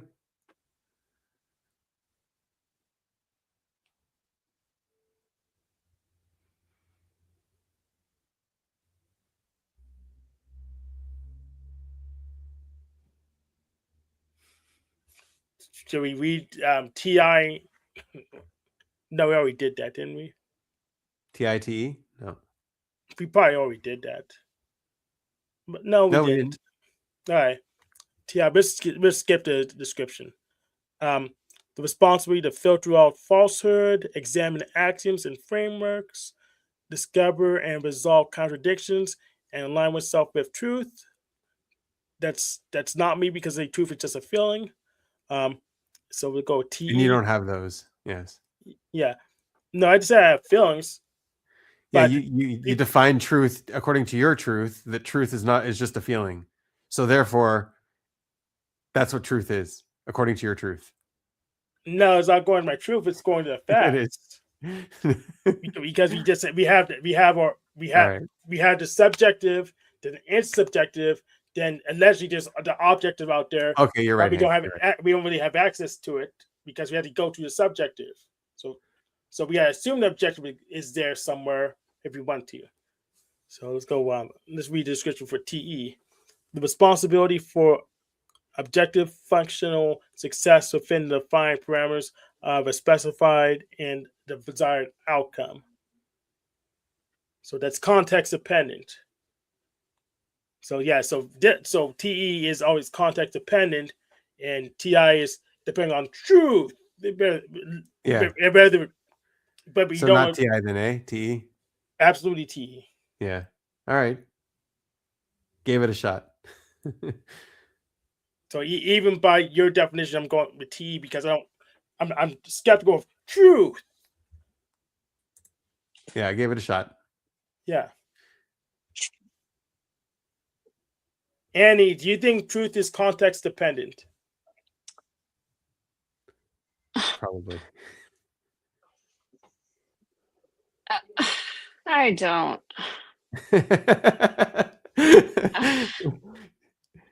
I don't think that way. I think the conclusion that one would come to would be context dependent, but like, how do you define truth? Oh, truth is just a feeling. Yeah, that's not I how mean, you. Yeah, don't worry.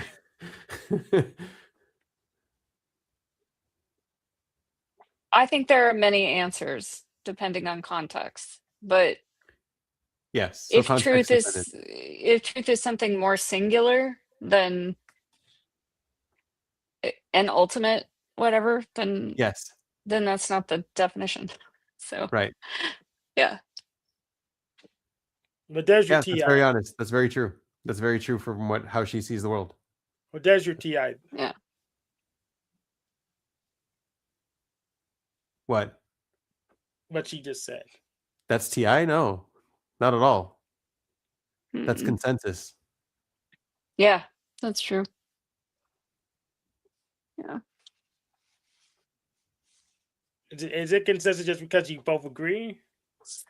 No, it's a form of it's the NT that Delta Quadra uses. They look at consensus a lot.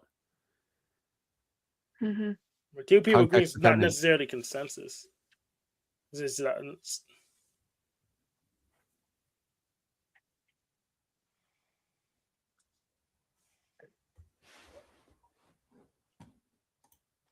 Yeah, I just don't. It's truth is one of those words.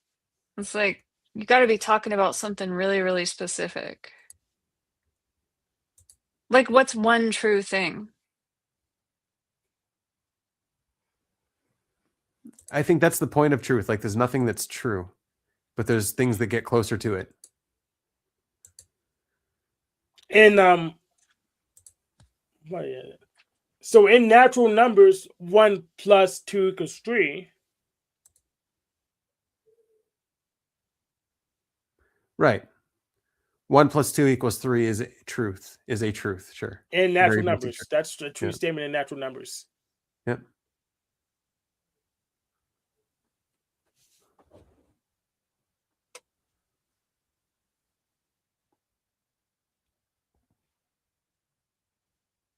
Like there's truth in evolution, right?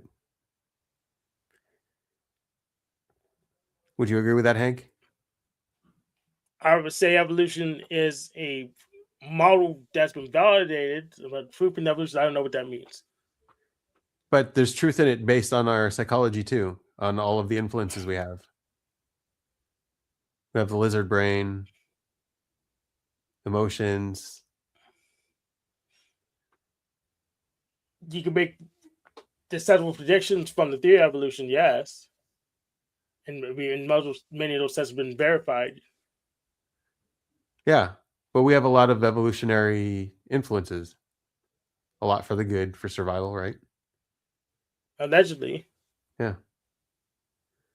So that's what happens when you start taking like a few truths and combining them and seeing what's deeper on those truths is you can sort of go further and be like, okay, what happens if we combine evolution with psychology? That's an interesting eugenics, and that's a mess. Yeah, no, not really. Just evolutionary psychology. You can't combine evolution with psychology, you get eugenics solved. No, it's a look at university, they teach it. There's courses on it. Yeah. I used to watch Cats. I haven't been watching it recently, so. Yeah, so that's kind of thing where you can get like two things that are independently sort of true on their own, right? Evolution, and you get psychology. Both of those things are kind of true.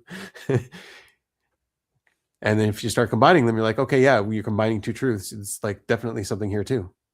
Yeah. Yeah, you get gnat socks falling out of it for some reason. But yeah, reality is truth as well. You can, but like reality, no one really knows what that is.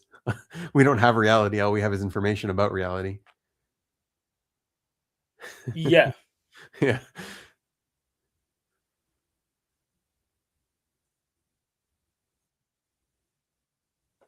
I guess we literally have information about reality. We could be in the matrix, so we're getting information about.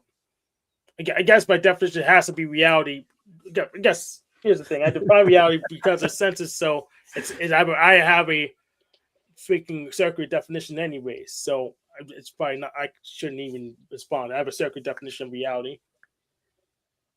That's good. That's good to figure out. Yeah, I'm glad you figured that one out.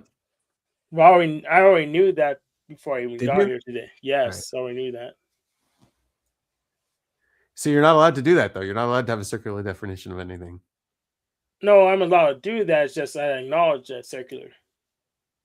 Ah. Okay. And yeah, I saw the rest of Chris's video on collectathons.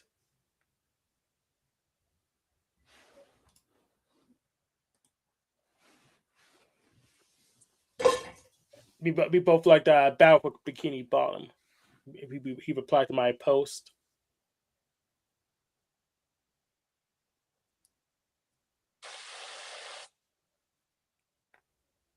What? I was probably playing on the GameCube. I know we don't have it anymore. This is the game you're playing now? Battle of Bikini Bottom? No, that's a game that's part of his video we both liked. I think I had on the GameCube because I know we don't have the game anymore. Oh, to Chris. Oh yeah, Chris, he wanted to tell you. You wrote under his video? Yeah, I posted on his video and he already responded. Nice. Yeah, his YouTube video didn't include that, so yeah, too bad. Yeah, it's too bad the collectathon thing wasn't as You need to make a collectathon response video. revolutionary as the Skyrim video. It wasn't as popular. He should have consulted you before making the collectathon. He did consult me. So why didn't you tell him? What did you want me to tell him? I mean, he did absolutely consult me. He did it on this show.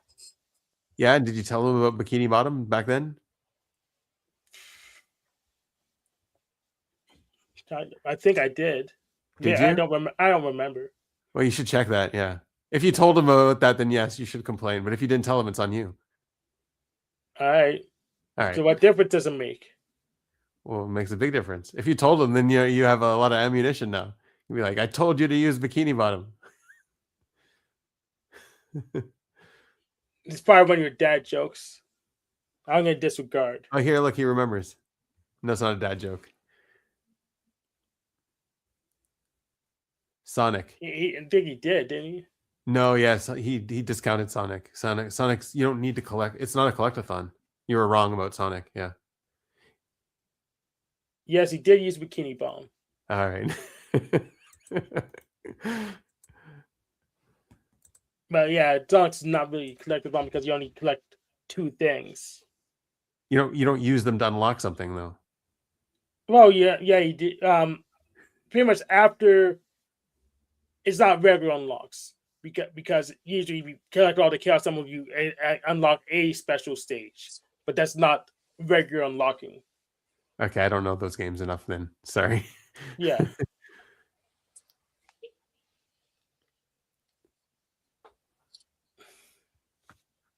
But There's some guy cutting wood next door. It's Jay. Is he? Jay, you wants keep more changing your drama, name, man, get but your I ass keep up recognizing you. I know it's Jay. here. Get your ass up here if you want more drama, bud. That's how you get it. You get your ass up here.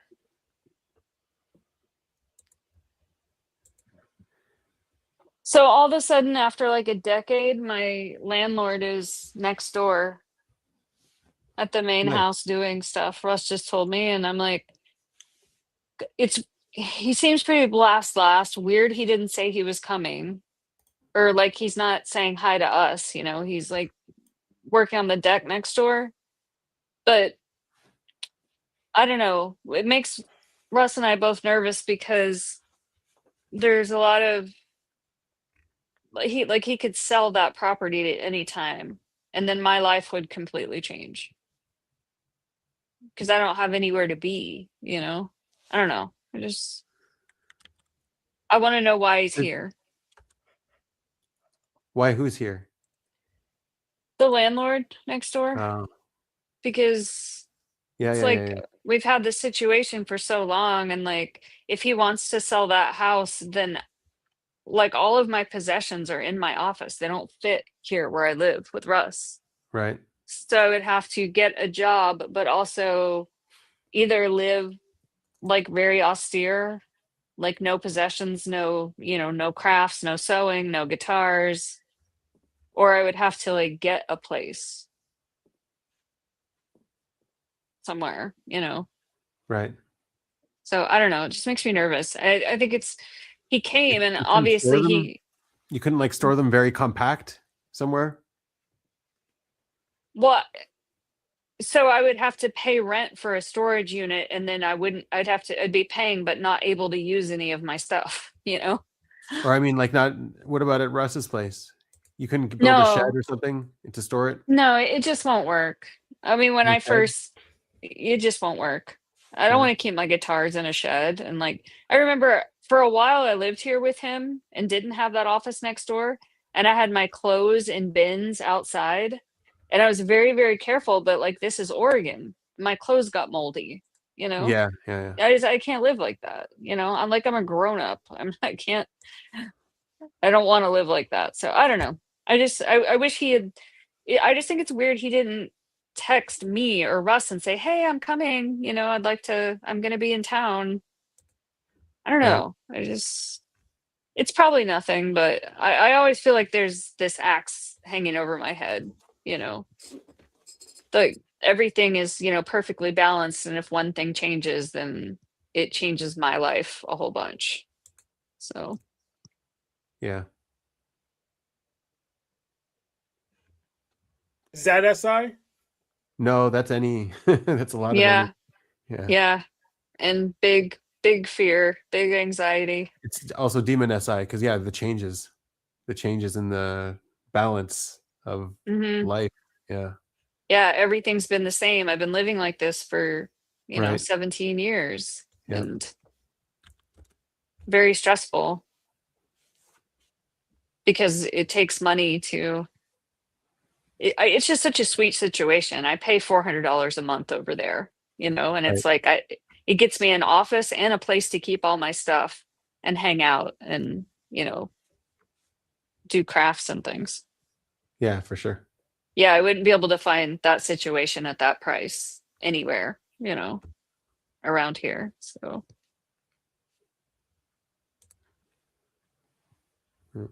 Is that Jay?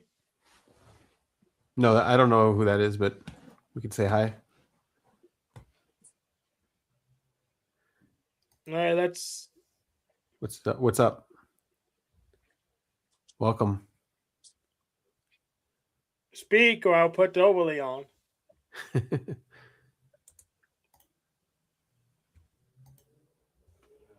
Come on. Come on.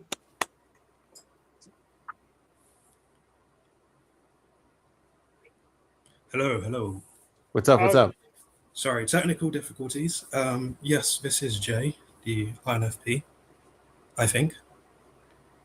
That's a different J then. All right. Because this Oh, is a J here. Oh, okay. So, yeah, I queried if I could join your next live. Oh, when I right. was You wrote available. down. Yeah. Oh, right. Yeah, you wrote it over the last one. Yeah, welcome, buddy. Yeah, so I am a little bit shy because I feel like I'm invading your cozy nest in a way. It's like No, the you're just an outsider. IP. You're shy because you're an IP. It's okay. You're good. You're welcome. Maybe. Yeah, so whatever you guys are talking about, I'm happy to join in and add my 2 cents. I have I've been into the community for over 10 years. I'd say I have What my community?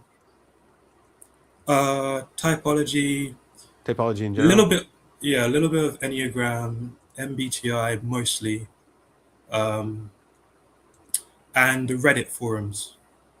And OP And too. I ended up, no, OP, No. I think that the fundamentals are off.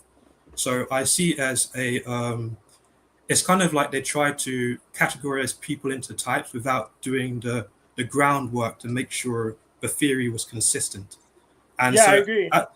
as a result, I can't accept it. I feel like you got to start at the basis, solid foundation, then branch off, and then the mistakes that come later, which inevitably will be way easier to manage and maintain.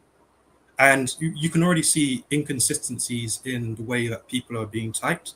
So, for example, I don't think jumper types make any sense. I think that's completely inconsistent. I think there is a symmetry to the way that everything works. So, if you could say are you familiar with Beeb's work on the spine and the arm? Actually, No. vaguely, From yes. I don't. I had to reread it, but I think I have. Go ahead and give us a summary. Okay, so there is like the ego function, you could loosely call it the I self, and then there is the world function. And within the ego, the kind of self and the world, there is a conscious and there's an unconscious, and they're in an axis, and this is stuff we all know, right? Yeah, Um, reality opposites. Yeah, and the stuff that we want to proliferate in consciousness is stuff that serves our ego and stuff that we like, and the stuff. Yeah, okay, you know where that's going. So I think that for every single person, for them to be one self-aware and be aware of the world, both of those things would have to operate in a conscious aspect, and they'd both be because if you accept them in consciousness, by definition, they can't be demons because demons you're trying to push out. So I would say, like, for every type, the first two would be a savior, and all the ones that are, because it doesn't make sense for like somebody who's introvert to then have their world function also be introverted because they wouldn't be engaging with the external world at all. It makes Exactly. no sense. Yeah, I agree. And another Um, thing with OPS that annoys me is that they have so many freaking types, but they can't dereference examples for all the types they initialize, and it's very annoying. Yeah, Yeah. I guess I have a different picture of cognition. So cognition, first of all, there's no inner world or outer world. That has nothing to do. Everything's inner world cognition. There's no such thing as outer world. And cognition is just trying to process. Yeah, cognition is just really trying to process information. It's trying to, I guess metabolize it and structure it and organize the world and all that stuff, right? But here's the example of our cognition. Great My representations in the background, middle. it's a room. I organized it. There you go. Cognition, outer world cognition. Right. Yeah. Right. Yeah, So you're counterexample. exerting your cognition. It's because you have sensory. Sensory is part of your cognition. And the way you control the sensory of your cognition is you organize your room and then you change the cognition. So I would say the reason why you think it's all inner is actually a TI bias. What? You saying cognition is all internal. That's a TI bias. It's like No, it's true. Cognition is all internal. There's no such thing as external. Everything's happening in your mind. So those hats are on my mind. Those hats are It's a there world in of my- wills and representations. But the image of the hats are on my mind, but the hats themselves are not in my mind. You don't actually see there are no hats there. There's no molecules there. There's no quanta there. What's there? You want to talk about reality? Those What's are actually objects there? right in front of me. We have no clue. Well, they're right in front of me, But right behind what me, we right do in your know- perspective. What we do know 100% is that the hat that you see there is a representation created by cognition. It's not what's actually there. Then what's actually there? Yellow? Is Well, yellow actually there? There's no yellow there. Where's yellow created? What In your is mind. there if those aren't hats? It's just a different frequency of light. Yellow. There's just different frequencies and frequency mixes. And our I- eyes are I- picking them up. Hank, Sensories. I know exactly where you're coming from, but this is TI bias. So it's exactly what I just said. It is you choosing the TI as a consciousness and trying to push out the external and relegate it to the unconscious because it serves your ego. So you're almost trying to eliminate it, say it doesn't exist. And this is also what sensors do with the intuitive side. They say, "Oh, that's imaginary," and No, that's not what I'm saying at all. You're straw manning me. Yeah, that's No, not no, at all what I'm saying. Yeah, you Oh. complete misrepresenting what I'm saying. Oh, I'm sorry. Yeah, go no ahead. worries. Yeah. Yeah, I'm saying cognition is the outer world that you see is representations. It's in our cognition. No, it's not. It's something different. It's something. Ah, There, It's- I believe there is something actually out there. I believe that. I know that. Okay. Right. There's something beyond me. Okay. I'm not arguing that. What I'm saying is cognition itself has nothing to do with that. Cognition is a world that's creating itself for us, for our consciousness. Oh yeah, okay. okay. I see where you're going with that. Yeah. Yeah, I still couldn't. Yeah. But I can see where you're going with that. I can Right. grant that an intermediary the sensory. So yeah, I can grant that. And so cells also have cognition. They also have chemical representations that they create. And they navigate the world through chemical representations. And they're incredibly intelligent agent. Like the stuff they're doing with cells is incredible. They're very adaptive. They serve all kinds of different functions and purposes. They communicate using electrochemicals. Incredible stuff that cells are doing. And it's all cognition. So I couldn't grant that because I still see this external force which is influencing the way that we make these internal representations in the first place, which is why I see it as both. I don't see it as. There's a few distinctions you can make, and so like external, internal is this distinction you can try and make, and yeah, that's like it's perception, right? It's part of your perception, the external, internal, right? Yeah. So there's other distinctions you can make in cognition, and so extroverted, introverted is not external, internal. It's not the same thing, and input, output is not consume or blast. Like those are not the same thing. Cognition works according to its own rules. And so you have external and internal in all parts of your cognition, like the way you're perceiving it and that perception, right? But it has nothing to do with introverted, extroverted. I would just have to say I disagree politely. Yeah. Because I think I know.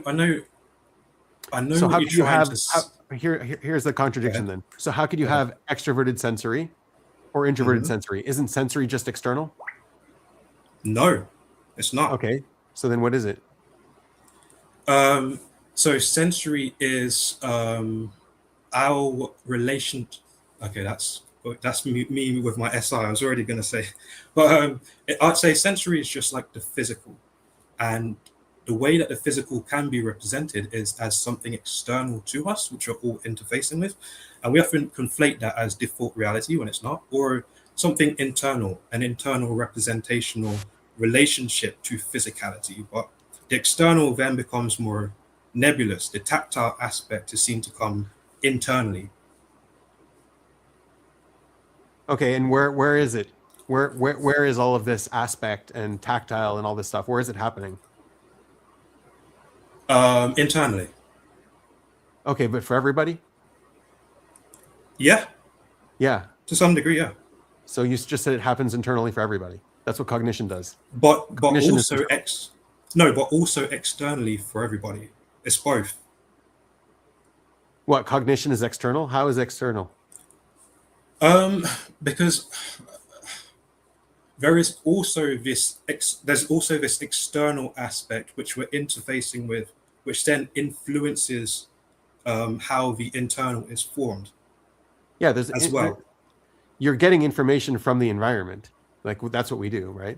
That's sensory. But could you not Then we say, also see that? Could you not say that's external cognition as well? because it's the same process but just happening the other way around. Yeah, but it's not my process. The external cognition is happening without me.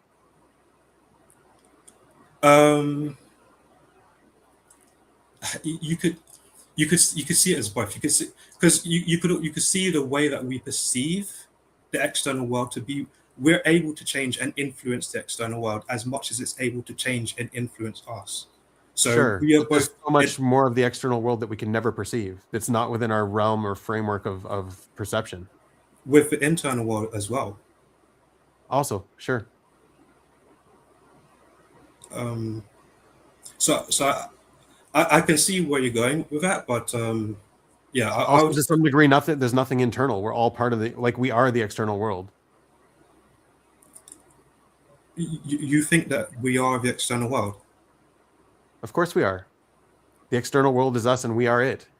There's no separation, really. So now here's the problem. I would say that's FE, because I would disagree with that in terms of like a human subjective level, like an emotional. In terms of an objective reality level, we are. There's no difference between us and the external world. The sun, the stars, everything. We're all the same stuff. We're all part of the same. No, I disagree. No difference.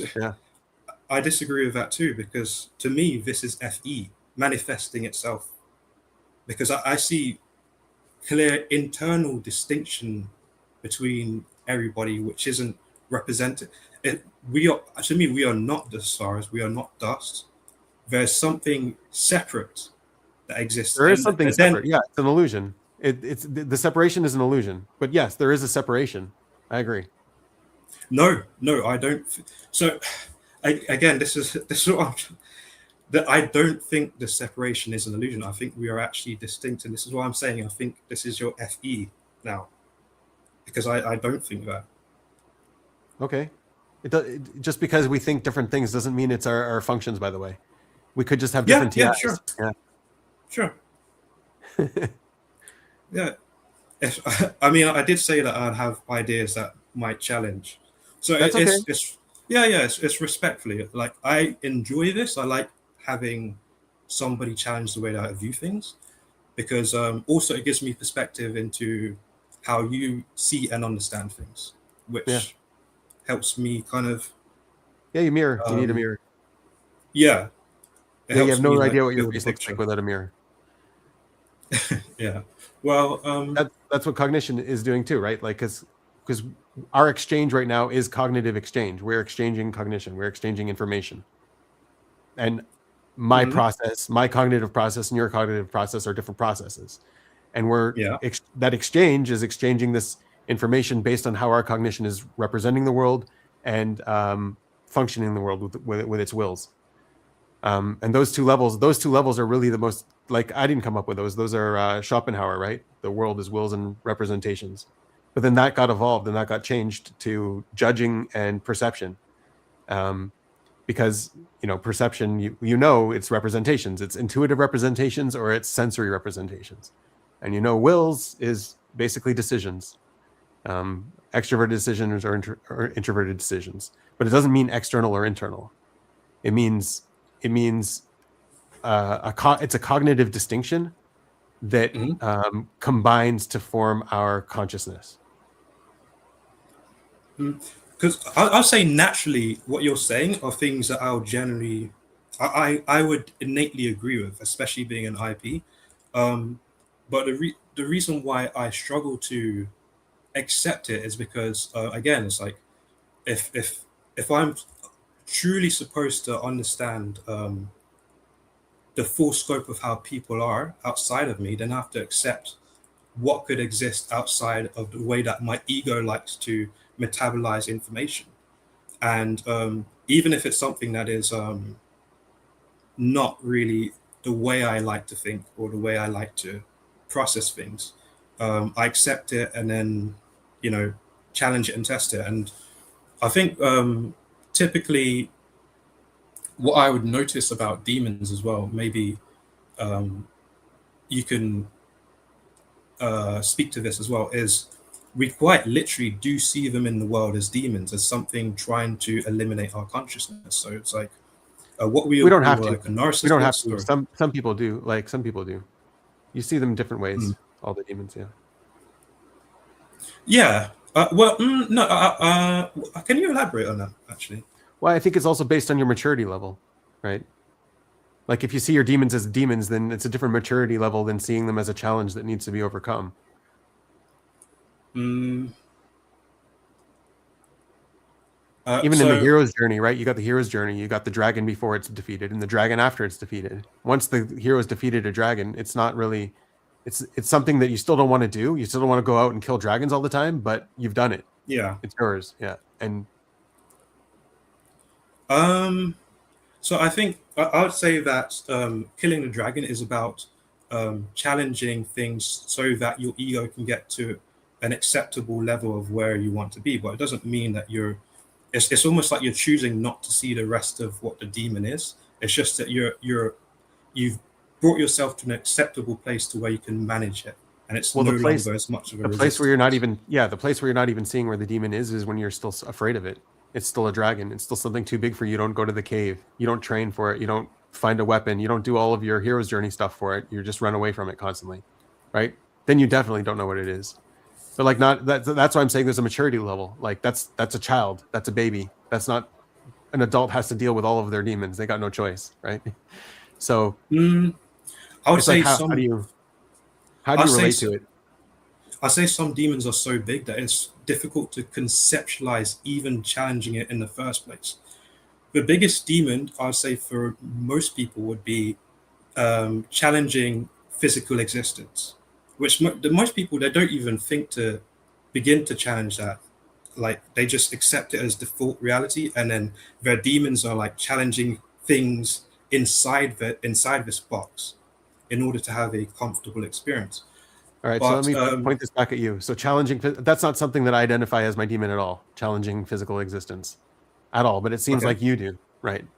So, I mean, that definitely says a lot about you, right? So whatever you just said, everyone is like this, it's really, no, not everyone, it's you, actually, that's like that. That's your demon that you're describing, which is legitimate. That is good.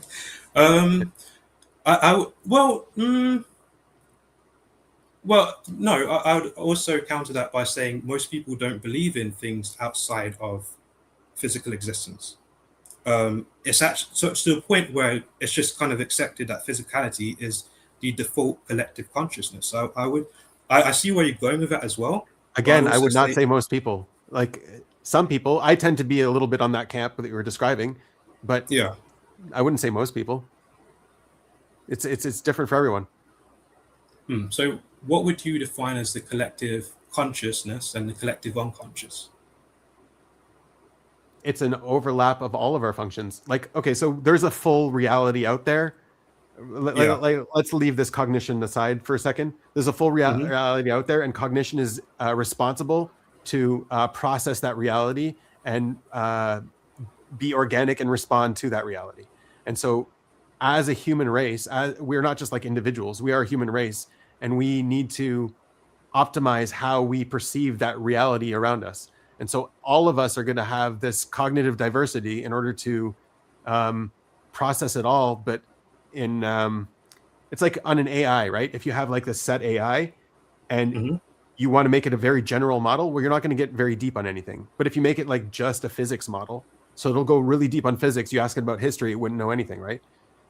So it's like that's what humanity is. It's these very specific processes that are eliminating a lot so that they can process this. And so this is the collective consciousness. It's an assembly of all of our functions and all of humanity trying to communicate and resolve the cognitive differences.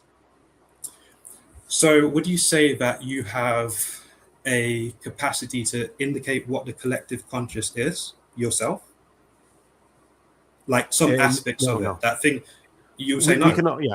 Well, we can all access it. We all form it, right? We're the substrate to the collective consciousness. We're all a part of the substrate. But in terms of being conscious of ourselves, then no, that's like it's also a longer process. It's a slower process. Okay, I see where you go. I would accept that. I see. Yeah. So you say that we both wouldn't be able to do that for either the collective or the collective unconscious. I'll tell you why. I'll tell you why. On the largest level, we're not so insignificant compared to it. we're just this like blip in time for it, right? It might use us for a little bit, but overall, it's going to continue. Yeah, I mean, it's also consistent with what Jung said as well. It's like we're drip feeding maybe bits of the collective, which comes into our psyche, shifts in and shifts out, based on the way that we're exploring it. But we can never really capture the whole, because capturing the whole is like capturing the psyche, and that's almost like being enlightened, which cannot be had from any one particular individual. It would also Because again, remove if your reality cognitive is purpose. a composite of all these atoms or individuals. Yeah. It would also That's interesting. remove your cognitive purpose, because like you're not Yeah, designed to see all of cognition. We as a whole are designed to see all of cognition, and so all we can really do is play our little part of cognition, our little ant. Like we're ants in a farm, right? We're a worker ant, we're a warrior ant, or whatever those are. So we just have our little job in the ant colony, and that's already amazing for us. It's it's on our maximum capacity level. But then as a whole, we're an ant colony. We're something greater than the whole. So I would also say that's part of the reason why the demons exist, because we are also here to keep each other in balance and mediation. So if the reality being a composite, like too much of one is not reality, too much of the other is not reality. So it's a balancing act of these different forces, these polarities in basically everything that we come to understand and process nature through. And also in order to form any concept of self at all, you need to have that concept of separation. Exactly. Right, the concept of separation that you were talking about. You need to feel separate. And if you were a whole cognitive being in and of yourself, you wouldn't have any separation from within yourself. You wouldn't individuate into identifying something as you and something as other or something as else. Yeah. So so you just said that we can't fully digest the collective, and this is why I think that you can't have security in your own consistency in reasoning things, because there is this aspect outside which is which exists there to challenge that. The world is more than just the way that we want to reason it, whether it be my FI, which is why I challenge it, or whether it be your TI or my TI, etc. I think that the collective and what's actually capable of reality is when we choose to think about things or feel about things in a particular way, it also limits the way that we have an ability to engage in, accept, and interpret what is real, what is truth, what is emotional, what is rational. And just because it might make sense for us to articulate this as our reality doesn't mean that it actually captures the collective consciousness as a whole. So even though it may be right to me or you, on a theoretical basis, if you've just accepted that we can't view the whole collective consciousness, there must also be some inconsistency in the way that we choose to reason as well. Yeah, I could get behind that. Yeah. Okay. I think you have TI, by the way. Yeah, most people say they think I'm INTP or something, but actually, this is really stressful for me.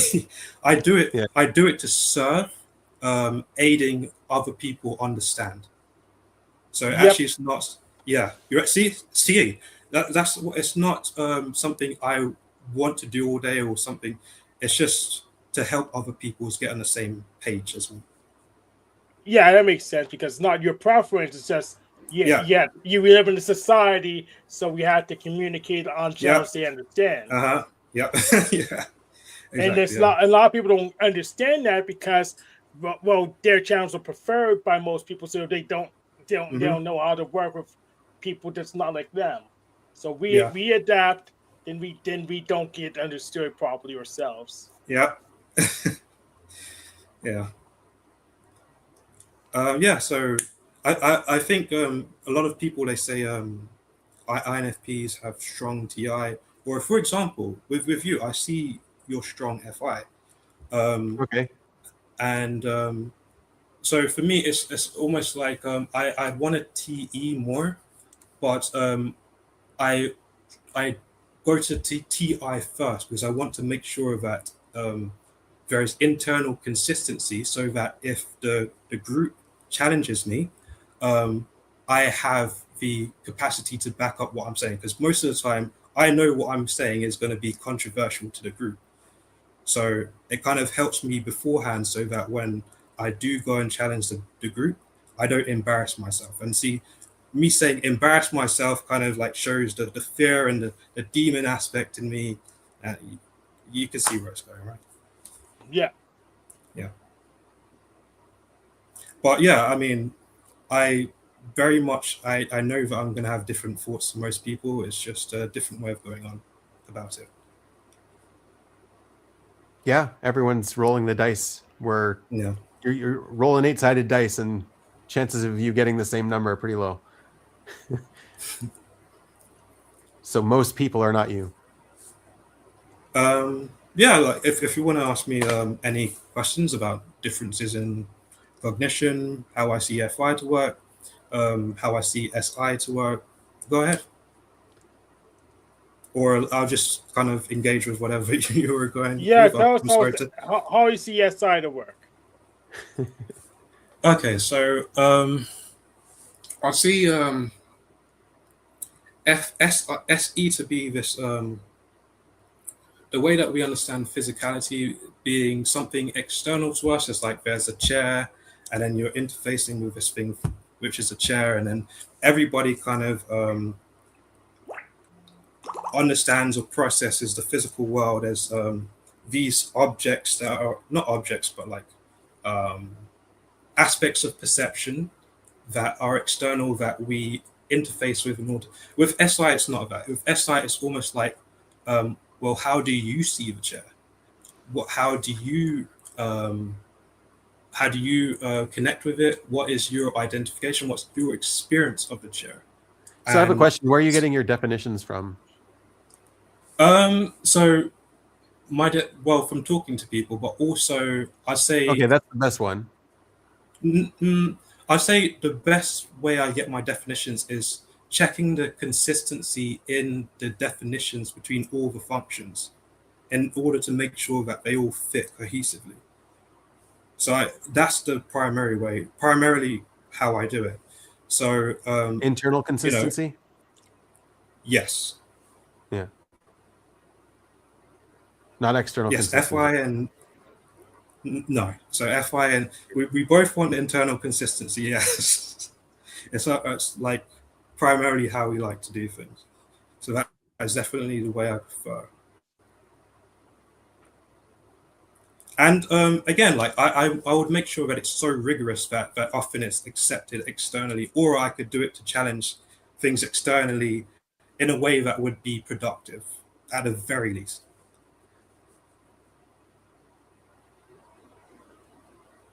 Yeah, I go about a little differently. I try to get Mhm. so pretty much I kind of marginalize things. So if things aren't necessarily consistent internally, it doesn't matter as long as as long as the interface is consistent and I can keep using it. So I worry about the internals Yeah, later, that makes and then sense. focus on external consistency. So I look at it more as you need data points. You need clear data points that you can use to build your model around. And so the clear data points have to be people that you know for a fact this is their main function. You know it. They agree with it. Everyone agrees with it. It's like a consensus among the tribe. It makes sense to you. Like, okay, now I can take this person and I can be like, okay, you are a model of this function for me. I can use you now. You are a data point. And so if you have enough of those data points, then you can start to sort of suss out and see your definitions and test your definitions because you have these data points that you can test them against.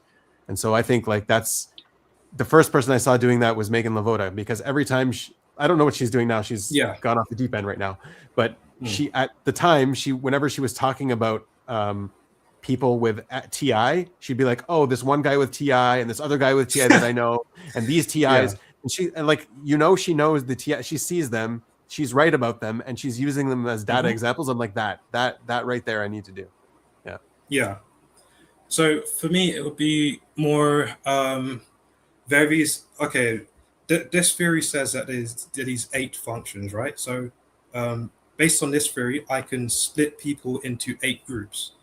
So first would be first I would okay, this person is like this person is like this person is like this person. So I'd find these 8 possible different groups, and then I'll go internally. It's like, okay, now how do these differences between people connect together in ways that would make sense with what this theory or this system is saying?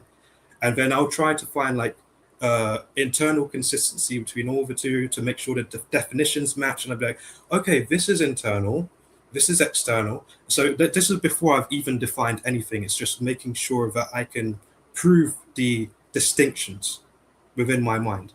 And then, like, after I've done all of that, then I'll describe the definitions afterwards. But before that, it's all like a kind of cloud of just internal processing and mapping things out. And then at the very end, where my T is somewhere, then that's where the definitions come out once it's all internally sorted. So use the top-down dialectical model. Yeah. Yeah.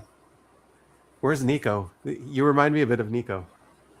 He does not remind me of Nico at all. No? No. I mean, The way he talks about his own processes. Well, his thoughts are focused instead of all over the place like Nico's. Nico is all over the place, yeah. He reminds me of the other Jay, who happens to be here but not on panel. You shouldn't pick on the energy DOMs though. It's not nice, Hank. I'm not a nice guy. I know.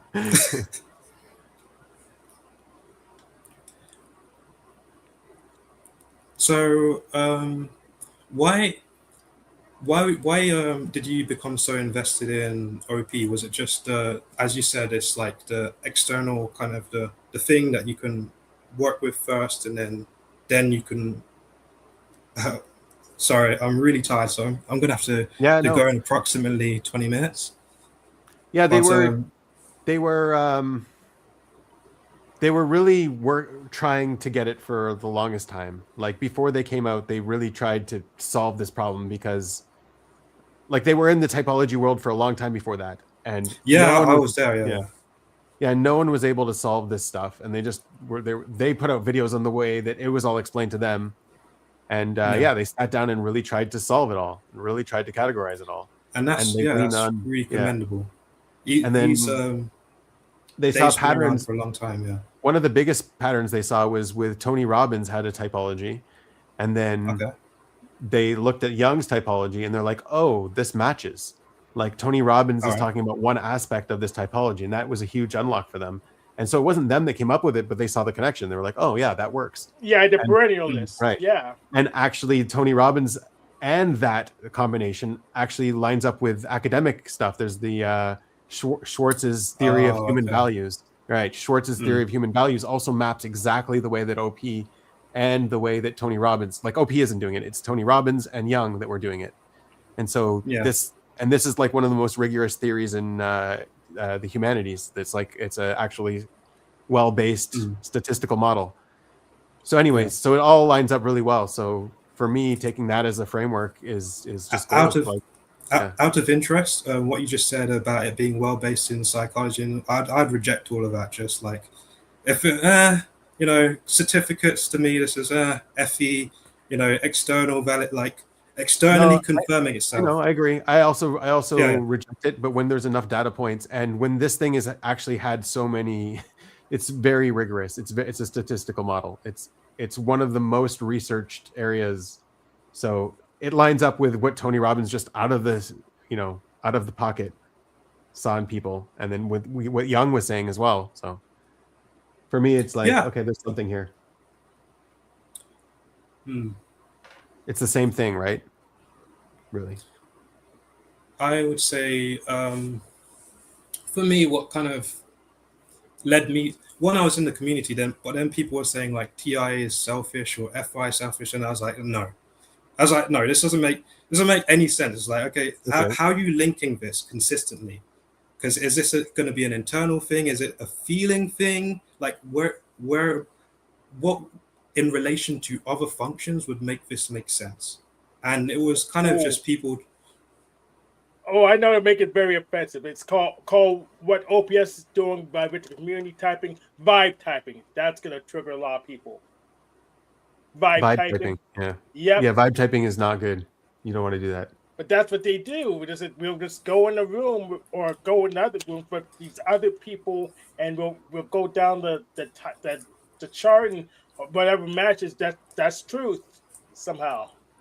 Right, Yeah. so I'd reject that immediately because that's an attack on feeling, and that doesn't make me feel very good. But I would say vibe typing is fine. But the way I saw it, it was more of an ego kind of thing. It was like my type is better because it didn't actually make any sense. It was almost like asserting why their preferences are better. And I was like, okay, this is where I leave the community. That's kind of where I left. And for me, I saw like the 4 functions to map on Aristotle's 4 causes. And I was like, wait, you can actually, and then that kind of took me down the rabbit hole of my own.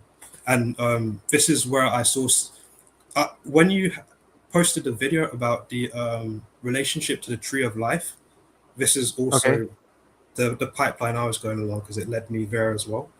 The kind of, this goes in such a long kind of way. So the way it's really difficult to kind of process external reality if we're always focusing on it internally. But it's I think with internal reality, it's almost like just as broad a map as the way that we think about things externally. And it has just as many effects on the way. So you can also create internal technology, which has like you could do a lot of the mechanics internally. Instead of building planes and ships on the outside, you can build them inside. It's about what makes a ship is, yes, it is the external construction, but also the internal system or that we use to relate to that construction. But you can do much of the building work on the inside. And this is where I'm going to lose a lot of people, to where if you have the right internal technology, you could view a football like a plane. I know this is going to lose a lot of people, but it's about making the majority of the internal technology, the advances on the internal technology. And I'd say the reason that why we wouldn't be able to see that is because our internal technology is not developed enough for us to be able to both understand and accept that we can translate a football in that particular way. Of course, we can't have a stereographic projection, but I'm a nerd, so. What's up, Mike?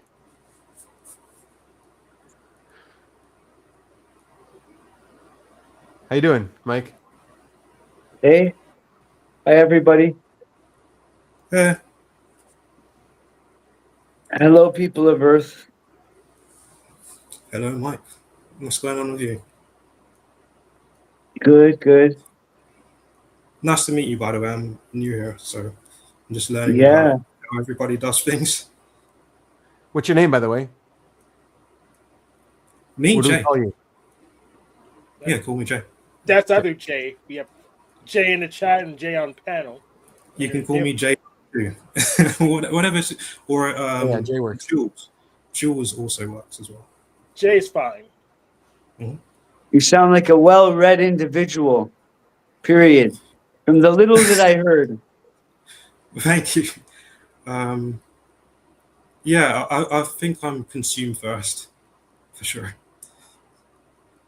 Haven't we all? But yeah, please do. Tell me about yourself and things that you think about, and I'm kind of just here as part of the crowd, really. You asking me? Yeah. What's your name? I have a screen here. I can't. You You're can call me roboting Jay. it. You can Hello? call me Jay or Jules or Again, the question: what interests me? Yeah. What have you been thinking about? He said, yeah. Yeah. Well, I'll just flat out tell you, it's a lot of things that interest, I guess, the people that are on this show. I've been on a few times. To be short about it, I guess the mysteries of life, to put it that way, right? Am I on the right track? Yeah. Like, what's something that's kind of been perplexing you that you've thought about? It could be like What interests me or what perplexes me, or maybe at the Yeah. same time. either. Yeah, go ahead. Either or anything. A lot of stuff. A lot of stuff I'm sure you. that's I'm sure out you have there. a very interesting perspective. Quantum physics. You want a specific? Quantum physics. Benjamin, this is your alley. I just, I had to give you one question. Not only, but if we want to start at one place, I mean, that's a good start. Yeah. So, what particularly about quantum physics do you like, or do you? What specifically perplexes me and that I like is that Yeah. we're dealing with things that we've been able to measure with scientific instruments for well over 100 years. I think we'll all agree there. So we're no longer talking about what if. To be simplistic here, if we're all on the same page, it's not a what if. We're being shown through so many different things that we're part of something much greater. Period. I mean, now we can dive off. I What do think you that's think that? What do you think that part of something greater could be to you? Like, how do you choose to? Yeah. Nowadays, how do I choose? Oh, there's so many names for it, but I mean, a lot of people call it God. I mean, that's one term that we can all, a basic neutral term, I guess you could say. I don't know if it's neutral, but a higher force. And there's no doubt about it that we're a part of it. It's been proven time and time again. Yeah. Would you say? How would you say you relate to the presence of this thing, like this God or this greater thing that How do I believe relate, to? or how do we Yeah. relate as a whole? What do you mean? How do you relate? Out flat. I don't know if it's a good answer, but it's without anything. Consciousness, period, itself is everything. It's not me saying it. I've intuitively felt it all my life. It's now been backed up with fucking, oh my God, probably just the same as you and a lot of you out there. Are we on the same page? I mean, have you heard a lot of You're disconnecting. I'm so sorry. I only heard about 40% of that, maybe at best. Wait sorry. a second, maybe I gotta charge the phone. Yeah, that's okay. I said consciousness itself. Okay, right, yeah. Being the driving force behind everything, whatever you want to call it, the matrices. It's whoever understands it understands. But yeah, to start off, I guess on the right page. Yes, we can go forward from here into specifics, but Sure. It's I'm a just fucking, enjoying it's your a thoughts. fucking biggie. I want to make sure that It I got a is. good connection. It definitely is. Yes, please. Yeah. Definitely is Just a biggie. second, I'm plugging my thing and tell me if it's a better connection. Now I'm plugged in. Are you hearing me better? Yes, you do sound a lot better. What did Yeah, Benjamin? I will Yes. actually. I'll get a Bluetooth hooked up next time. But has anyone heard of? I might have mentioned it last time. This is a lot of baggage here, but I'll just say it. The gateway experience. Yep. This Yeah. is like Monroe Institute and stuff like that. Bing, It's, bing, bingo. Okay. So there's no need for me to talk anymore. And then there's hemisphere and those kind of, yeah, go ahead. I mean, I mean, no. I mean, yeah, that's the whole beauty of it, is that we all talk. I mean, but I'm sure you've heard various things as such, if you understand that. Oh and yeah. I have. So, I've the experimented. truth's out, man. We're all living in an internally projected hologram called the brain. Oh yeah. And There we go. the consciousness secretes the appearance of a brain. We don't even have to read the book. Whoever understood it. But things have been, Itzhak Bentov, his models, everything, biomedicine. You've heard of him, of course. So Ben who? Yitzhak Bentov. He was the biomedical. He was the biomedical engineer that the CIA took his work mysteriously after he died in a plane crash. You can check it. Interesting. They gave him credit. They did give him credit. When I say they took it, they used his models, his work in their the Gateway report that you can get online. So when you understand that there's 5 oscillators, one being the heart, the brain, aorta. You've heard this. I'm taking it. Some of you. We're talking about. I know where you're going with it. The Kundalini spiral up the spine, right? Reverberating down to the legs and then back up, creating okay. All right. So there's fucking evidence right there. Why is the fucking world the way that it is? That's next topic. I'd like to hear someone else take over from there. Well, I'll say something I find very interesting about that is people claim enlightenment. Like, how can you claim to know everything when you're just sitting, folding your legs, meditating? I was like, how is this even possible? It's like, it almost seems a bit arrogant. And then I investigated, and I investigated to see if it was valid, and it's we make this internal map or projection of, this is how I interpret it, this internal map or projection of how separation.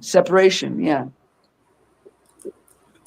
Well, it's like the universe that we try to engage with is inside us. So in order to actually understand the universe, you can look inside yourself to see the bounds of the map. So it's like by exploring the boundaries and the depth of the unknown inside yourself, because I mean, how could you know the outside world exists if without the observer observing it? And so the more the observer can understand about themselves and increase their capacity to observe, the more they're able to see and experience. So it's like they viewed more of their inner experience in their inner world, which allowed them to see how they internally make maps of perception, to see things outside the bound, and then what people would discover and create. All this map that for them was unconscious until they explored it more upon like meditating and sitting with themselves. I was like, oh, that's how they do it. So I mean, there's, again, it's like that also suggests that there's a map of expectation of what the external world is supposed to be, which we're experiencing more from the inside first. So it doesn't really, again, it's not really enlightenment where you kind of just, it's already internally mapped, and then you're seeing more of what exists based on what we expect it to be, not what is actually truly fully externally there, which can be and is more. So I'd say that's my but it's really interesting. Yeah, I wasn't expecting amazing. that. It's amazing. 2 things, I'll just blurt it out. Yeah. 2 things, according to the books on this that were written again, two things have been evolving here.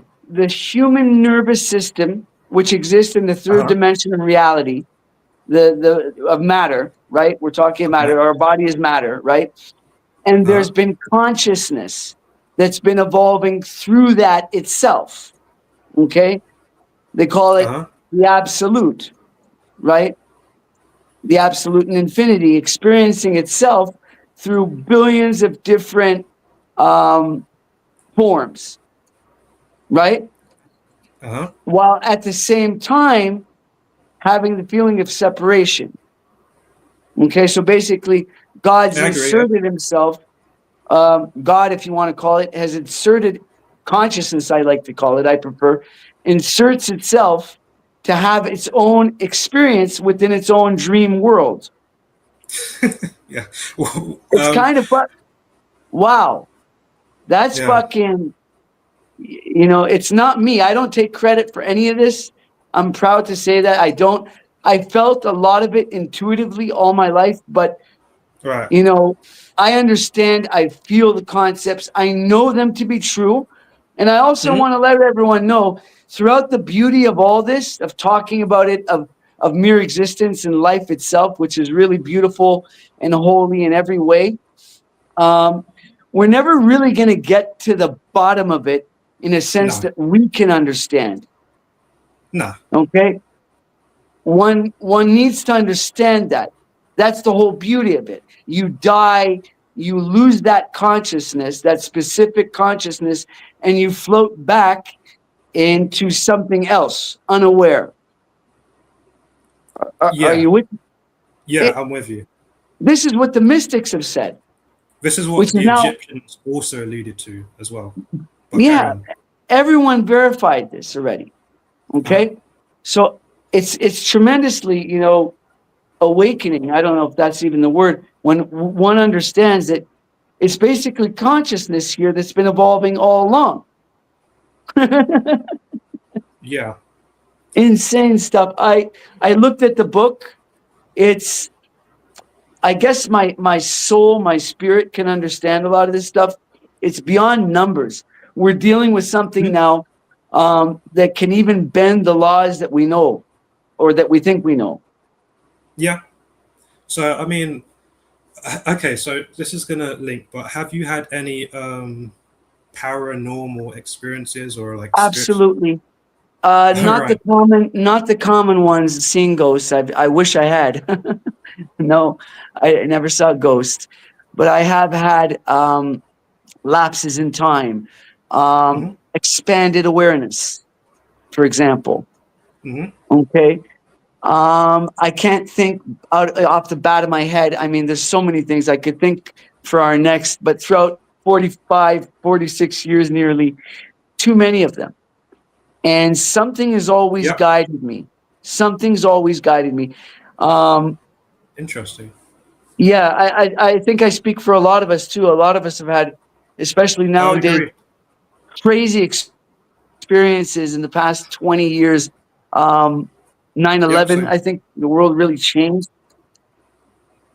Oh, really? You think I didn't feel a shift there personally? I felt a major shift when those buildings came down. You know, I even look at pictures sometimes on YouTube and wow. I mean, it's a lot of things changed. The mentality of human beings, everything became hyper alert, aware, suspicious, you know, right down to our core, as if it wasn't enough already, right? This is it's been in the making millennia, but it just got more exponential. And towards nowadays, we're living in a world that the people that were born 20 years ago, they think this is normal. You know? I think in many aspects, if you're talking about like the spiritual perception, we've downgraded quite a lot because the people of the past, they were talking about this as common knowledge, and now we say, oh, that's a metaphor because we lack the capacity to understand. We're like, oh, that's got to be a metaphor, right? But it's actually not. That's true. You know that etymology was taken out of the American public school system in 1933? Interesting. Very interesting. I found that out. Mm. If people would know where even words or terms come from, how powerful our words Yes. can be, Yes. Absolutely. They right? Have you heard words, that stuff ideas. too? No, yeah. Spells, Yes, spells, right? exactly. I know where you're I've going heard, with that. I've watched Yeah. numerous stuff, my friend. I think Yeah. you kind of know who I am right now, huh? I know, yeah. So I mean, for This is me, not bad science. True, this is true stuff. That if someone wants to yeah. research, you can use this stuff and practically in your life.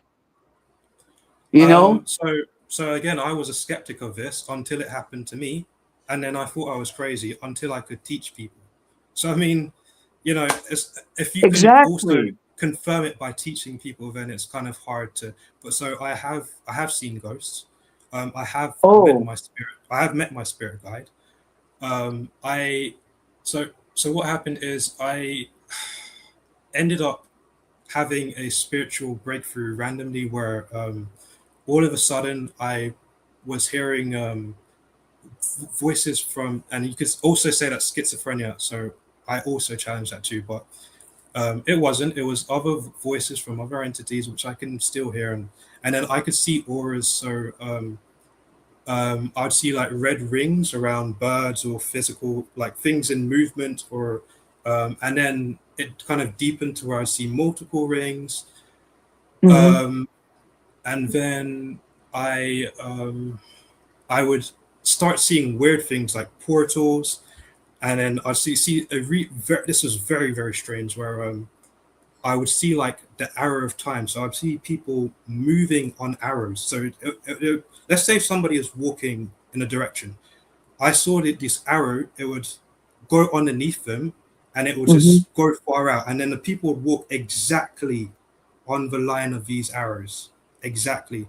And then you start seeing even weirder stuff where it's like there's people who don't know and then people who do know, and they have a hmm separate way of communicating with each other. That was strange. Because Again, when I expanded awareness. You right, had right, an episode of expanded awareness that could easily, of course, as you said, be passed off as many things. But yeah, what it is, and a lot of people have experienced it, it's expanded awareness, a hyper arousal of your nervous system. Okay, throughout evolution. I don't Okay, know what it is, man. I just know I mean, this weird stuff happened. listen, it's not. Yeah, there's a lot of weird stuff happening that Yeah. can't be explained. You know, Mm. now they're finally admitting Congress that we do have a UFO issue. I'm sure you've been watching that for a year. It's already going on a year. Yep. The whole phenomenon behind it, you know, that's real too. We can get that's a whole subject in itself. You know, when you start getting into this stuff, you see it branches off and it's interconnected. Yeah. Okay. Now, for example, what do I mean? How on earth could we, a species out of billions of galaxies, you know, evolve to the point that we're at, that we have what we call consciousness, right? To be able to have this very conversation and what we've discussed, to understand these ideas, these concepts. And the answer is because that's exactly what it is. We're consciousness experiencing itself, Hmm. you know, and it's such a beautiful subject, but you It know, is. Yeah. it's not for the faint of heart. If you're, like they say, if you're a materialist, it's not going to speak to you. You're going to deny it. You know, you live in fear and you believe only in physical, and it's hard, you know, hard to find people that understand this stuff for what it really is. It's not just the newest thing. It's really backed up, you know, and I think a lot of people have gone through a lot of efforts to get this information out. Amen to them. A lot through a lot of different subjects, like I said, that are interconnected. You know, ghosts, for example, could be explained as energy scientifically that dissipates. Right? It's actually been measured at death. Do you know that?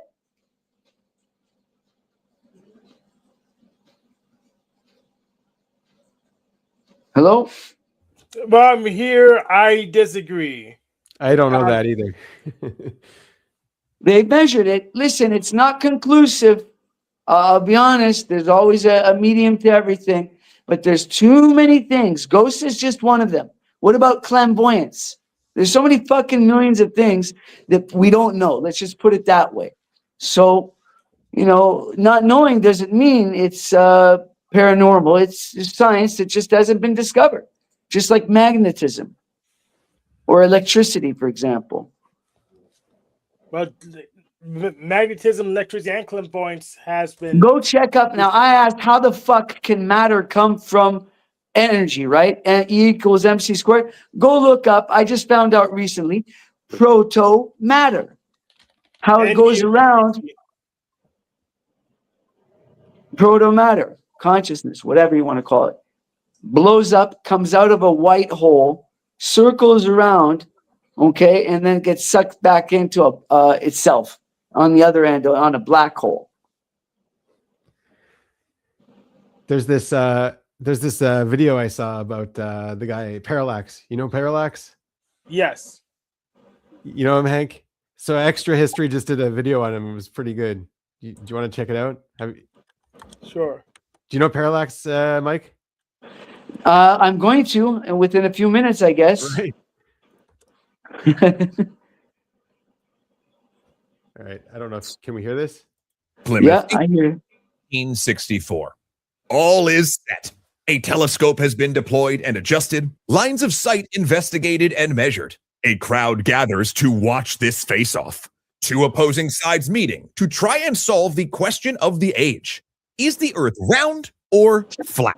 On one are the Newtonians, men from Greenwich, many of them with naval experience, and seemingly perhaps a bit frustrated they even need to be here at all. Some are navigators and surveyors, some have experience in the southern oceans. And on the other side is a man who will only give his name as Parallax, a prolific and convincing lecturer, debater, and now author who insists that he can prove the Earth is flat, stationary, and the sun is only 4,000 miles away. They will train the telescope at a lighthouse 14 miles out to sea, then take it to the rocky shore below and do so again. The Newtonians have precisely calculated that the curvature of the Earth will obscure most of the lighthouse but leave the lantern visible. Yet, incredibly, this will not go as any of them hoped.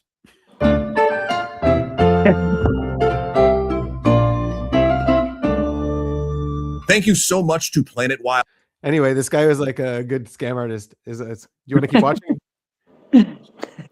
This I like Parallax watching guy? scams. Have you seen this one, Hank? I did not see this one. Never seen it, never. All right. For funding frontline ecosystem restoration missions where it really matters. Learn how you can help after the episode.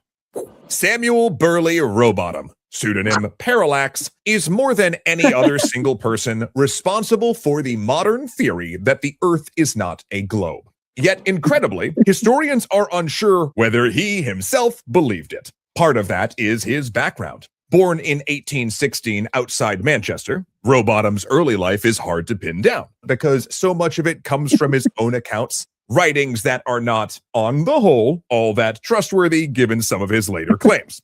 Generally, his life was unremarkable until the 1830s, when he got involved in a utopian socialist community as a traveling lecturer and recruiter for the settlement in the Bedford Fens. Before the community ejected him in 1839, that is. The reasons given for this vary. In one version, the 21-year-old Rowbottom started to advocate the practice of free love, while a dueling account claims that he had increasingly tried to insist that belief in a flat Earth be part of the commune's life. According to his own account, Rowbottom had believed this since the age of 7, where he'd heard his grandfather discussing Newtonian principles with friends and supposedly told them that they couldn't prove the Newtonian model, and when he grew up, he would pledge his entire life and fortune to proving that the Earth was flat, which is 100% not an invented anecdote and definitely how a 7-year-old sounds when they talk, right?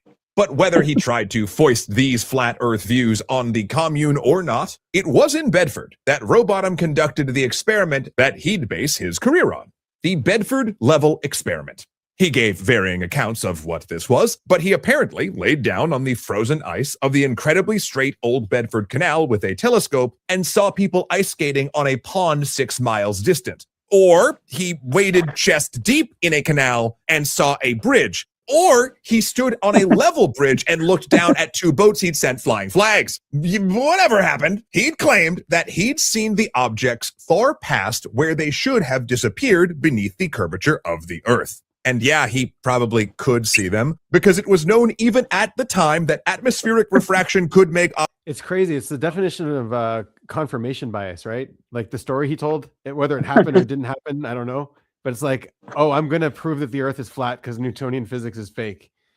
And then like going all in on that, that's confirmation bias. It's like, I know what I want to prove. Yeah. And nothing will dissuade me. Yeah, if you want to do science, probably you want to disprove it. You want to disprove your hypothesis. When you fail, then it's good enough. You just go ahead and publish that. Yeah, he wasn't looking for truth. He was just looking to argue and be right. Yeah. objects would visible agree. despite being below. Sorry. Go ahead. What? What's that, man? I agree with you. Oh, yeah. The horizon, whatever. Regardless of these, quote, discoveries. For most of the 1840s, he actually turned his attention to another topic entirely. Curing death. In 1845, he published a long pamphlet on health and diet titled... Oh, jeez, are you kidding me? Okay. Biology, an inquiry into the cause of natural death, showing it not to arise from old age, but from a gradual process of consolidation arising from substances which may be so far controlled as to preserve health and active life for an indefinable period. 44 words. Basically, he claimed the body hardened over time due to the build. Yeah, so I guess he conquered his second death. We're still talking about him today. So again, he kind of got it. I guess so, Hank. Yes. Up of, quote, earthy substances. To combat this, he advocated not eating bread and only consuming fresh vegetables, meat, and free phosphates, which were the key to health and longevity. He, of course, advised taking this in the form of phosphoric acid, which is safe when diluted and is an ingredient in many sodas. However, Rowbottom advised taking it by the half ounce as a way to live extraordinarily long lives like the patriarchs of the Bible and theoretically achieve immortality. Of course, Rowbottom didn't have a medical degree, but apparently his literary alter ego named Tryon did, because the pamphlet spoke of him successfully treating 320 patients with this regimen.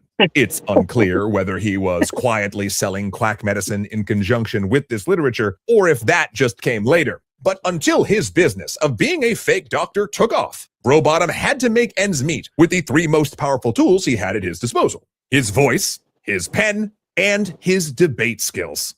In January of 1849, he held an engagement under the pseudonym Parallax at the Trowbridge Mechanics Institute to lecture on the subject of the flat Earth.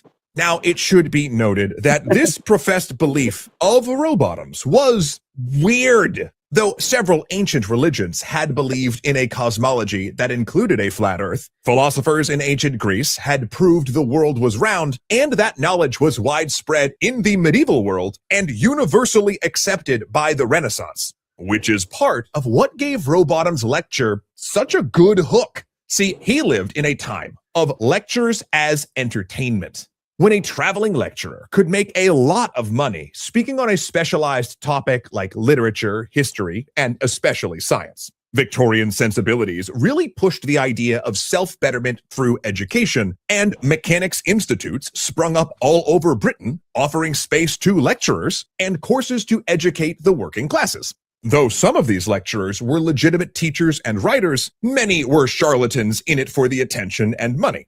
In some ways, it was the beginning of edutainment. And of course, the more eye-catching and controversial a topic, the more you could pack a lecture hall for a 6 pence or more per seat, baby! Like, okay, maybe you don't believe that the world is flat, but isn't it worth it to pay a 6 pence to watch a guy try to convince you of something so nuts? Like, seriously, try to imagine a world where people watched pop culture versions of academic subjects as mass entertainment.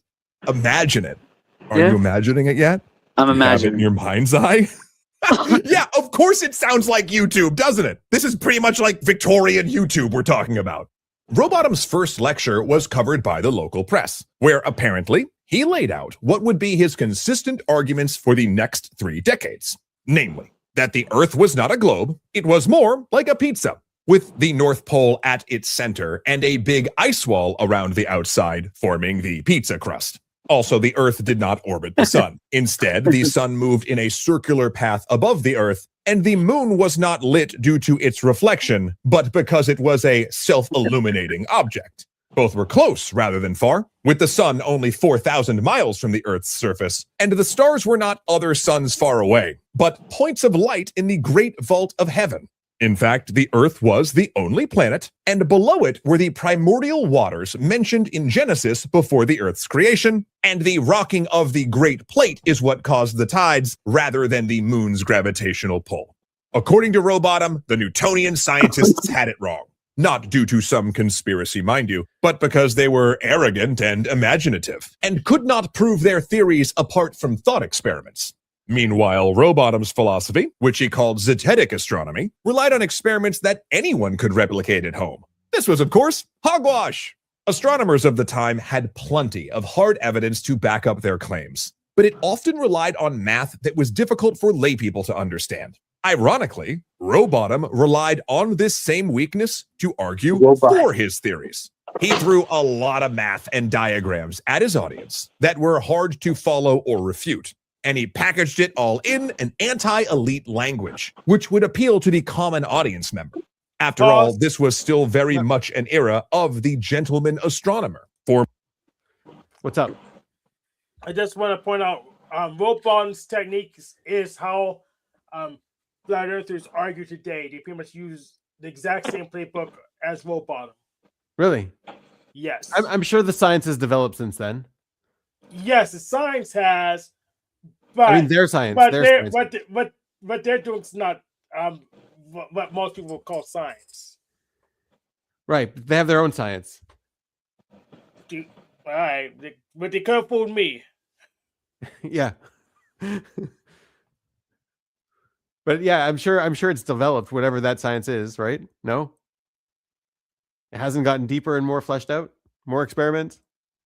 I'm probably just too dumb to understand it. Maybe. Formal degrees and even the term science were not yet widely used, and the field was basically a playground for the rich upper-class men like Newton who didn't have to work to support themselves. But he also pushed on another hot-button topic. Because while Rowbottom jabbed with math, diagrams, and supposed refutations of Newton's view of the world, his right hook was that his version of the world lined up with biblical literalism.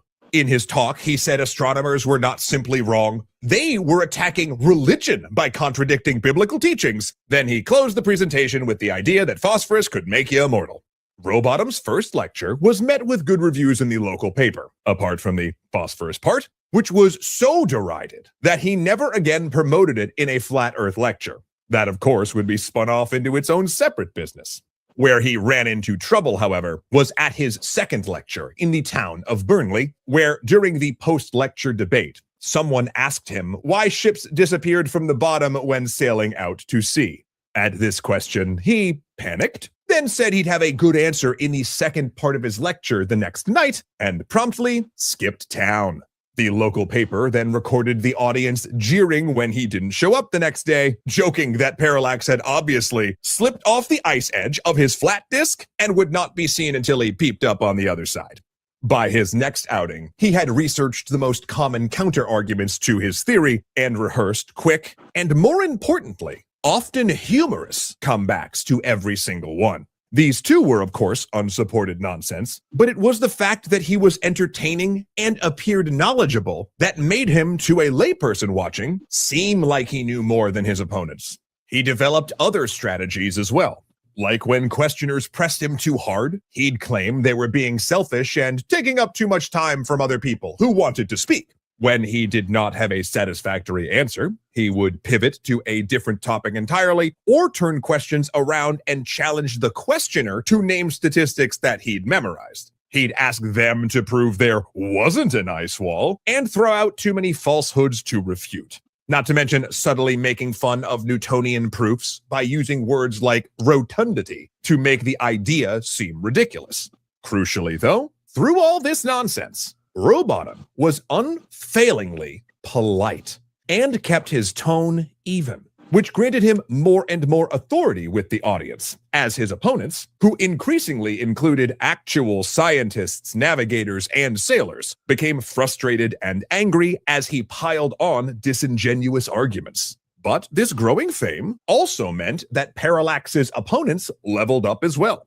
By the 1860s, people were writing the Astronomer Royal to get refutations of his ideas, and in Greenwich, the center of British navigation science and a haven for sailors who had actually been to the Southern Oceans, they challenged him to the experiment at Plymouth from the start of this episode.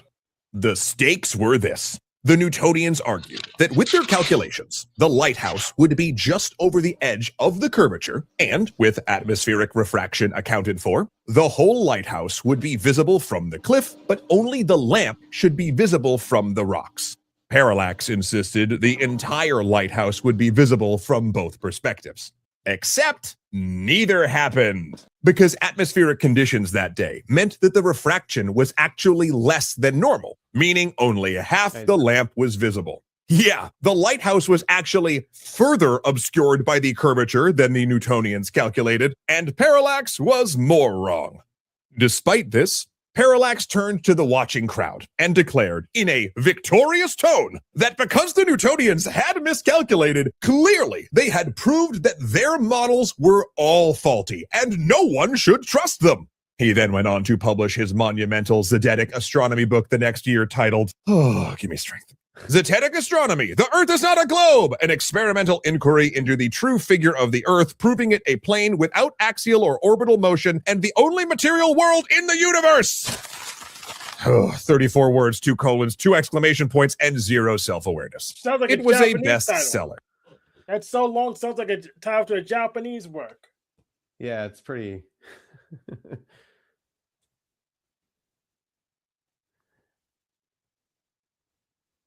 It's crazy how this stuff gets started, eh? No, No. crazy how it keeps going on. Ooh, Mike's back. Yeah, that's yeah. You can add him. I'll add him. Yeah.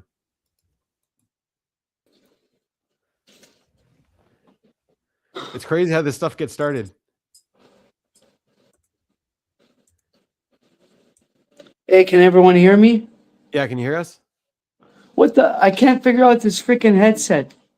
What the fuck? I turn it on. It's connected for calls. You know the equipment today is not that. It's a no-brainer, and I'm still hearing you through the speaker of the phone. What is this shit? Oh God! Could it be that it's connected on my computer? Is that perhaps what it's doing? Yeah, check to see if your computer's paired with it.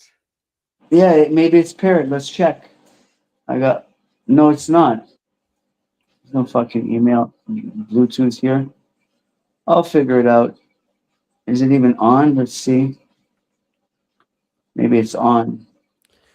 Yeah, if you're doing. Yeah, it's on. StreamYard- That's why. That's why. Now let's fucking check it. It was on. It's connected with this shit. Fucking A. That's why they say don't smoke. Now let's check it. 1, 2, and we're blue. Hello? Yo. I'm still hearing fucking through the Yeah, I'm yeah, hearing it's- good, but I'm not. You gotta set it up through StreamYard. Huh? You got to set it up through StreamYard. StreamYard has its own what's it called? Settings. Stream this to your audience. Wait a second. I got to go into settings here. It's easier if you just Recordings. rejoin, I think. For what? I think if you just rejoin, I think it's easier because you can select it when you're joining, what your audio is, all that stuff. All right, I'll be back. Yeah. I'll be back. Refresh, yeah.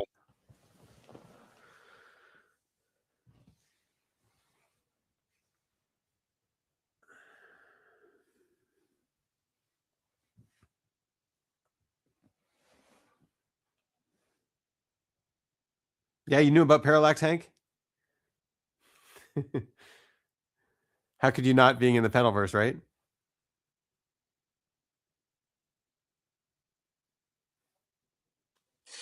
I went to the bathroom, I think. Oh, yeah. I'm like, now I'm like spiraling. About what? About the landlord? Yeah, and like he didn't even say anything. It's just like the thought of like, what if there's a big, huge change? Yeah. So I'm trying to think of like what Russ would say. Would you talk to him about it? Yeah, he told me when he was on his way out the door, and I was still processing. Awesome. But Awesome that yeah. this is fixed. Can everyone Yeah. hear me? But, Yep. yeah, but I Sorry, guess he Andy would was just saying something. say, I guess he would say like, well, we don't even know. You can't freak out about Right. something when there's no information yet. What are we talking about? Oh, nothing. I was just thinking about big changes. In the world or in your life? In her life, yeah. Her landlord. Theoretical big changes Right. that I'm like freaking out about that maybe aren't even a thing. I don't know. Hey, It's just theoretical changed my things mood. can become things real soon. Don't let yourself down. Don't let it get you down. That's I know. fine. Whatever it is. I don't know what you're talking about. What's that? Well, she's got a good awareness of all of that stuff, but it can also get neurotic and worrying if she's wrong about it, and there's no point to worry about Mhm. it. Yeah. Oh, I feel the Yeah. same. I feel the same way. You and me too. We're on border. I was just informed last week officially that I'm on board. Not the term borderline. That's not what they used, but I'm on the border between what's normal and not normal on the spectrum. Which means I'm in reality. I don't go around, acting a fool in that sense or hurting people or that. But in terms of my, I would call it personally awareness, how I see things, what I told you guys earlier. I think it's a good thing. What did they tell you what they meant by normal? Did they define the term? They never really fucking do they? They These don't. cunts. They don't. These cunts. You tell me. I'm going to read it right now. I got it right here. I don't give a shit. So what? A lot of people have post-trauma. I've got accentuation, personality traits. Now, I checked. That is not officially recognized by the DSM. That's number one. I don't care if They it's use in Israel. ICD. They should be using ICD in Israel. What the fuck is accentuation of personality traits? What does that fucking mean? I don't know what it means. Yeah. No, I looked into it, and I found myself going around in circles. I found myself. I don't know, but It sounds like they didn't know what bucket to stick you in. That's just what it sounds like to me. Exactly. Yeah. It's like I'm Eric. it's not. I don't know what the fuck that is. And they don't either. She was explaining. ChatGPT was explaining that basically what it means is I'm extremely good at some things, but it's those very things that are my Achilles heel. It was fucking sending me in circles, like with a conundrum. Always their answers are fucking, somehow bipolar or fucking contradictory. They're obtuse, is what they are. Slippery, yeah. No, they're not clear. They think it's this. It's not even recognized in the DCM or DSM. PTSD is. A lot of things are, but not that. And in Israel, they decide to do whatever they want.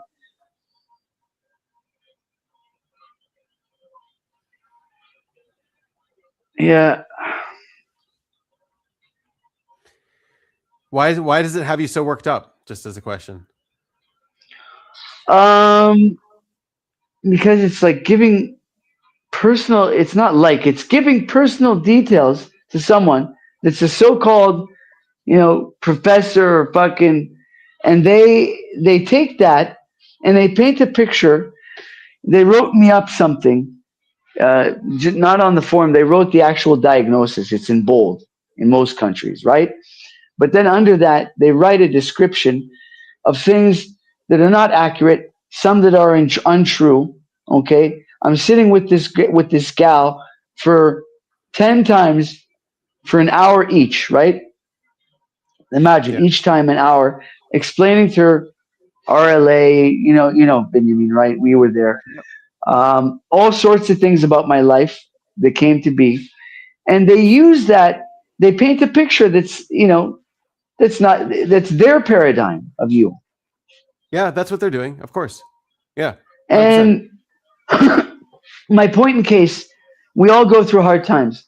Some people, 2 weeks, 2 months, could be 2 years, doing crack, doing alcohol, whatever. I told her, yeah, I had a few times that I did alcohol, I broke up with a girlfriend, a week, 2 weeks, something like that. And she writes it on paper, right? Oh, issues with alcohol to fall asleep. And then on the next line, she writes something about, my divorce.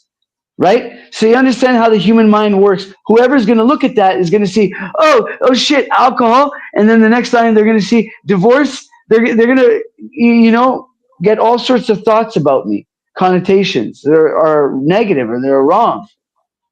So I'm at a point right now that I'm trying to track her down, and I'm going to I don't know, I'm going to give her a lesson. I'm going to No, you give don't her a need to do lick. I'm going to give her a licking.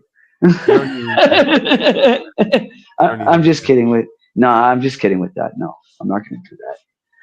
But I mean, what the fuck?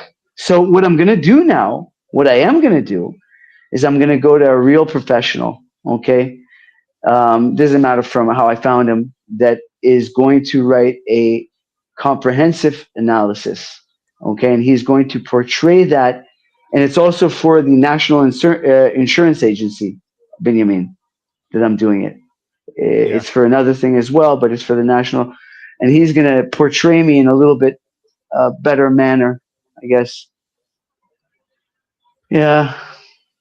You see, you try to be truthful, and then they use that. I don't know if she did it on purpose, or I think they're just degenerate. I don't think it was on No, purpose. probably not on purpose, but I mean, It so I wasn't had- her even. It was, she's a psychologist. She sent it to the psychiatrist, Arashi, the head of the office, and he fucking oh, God.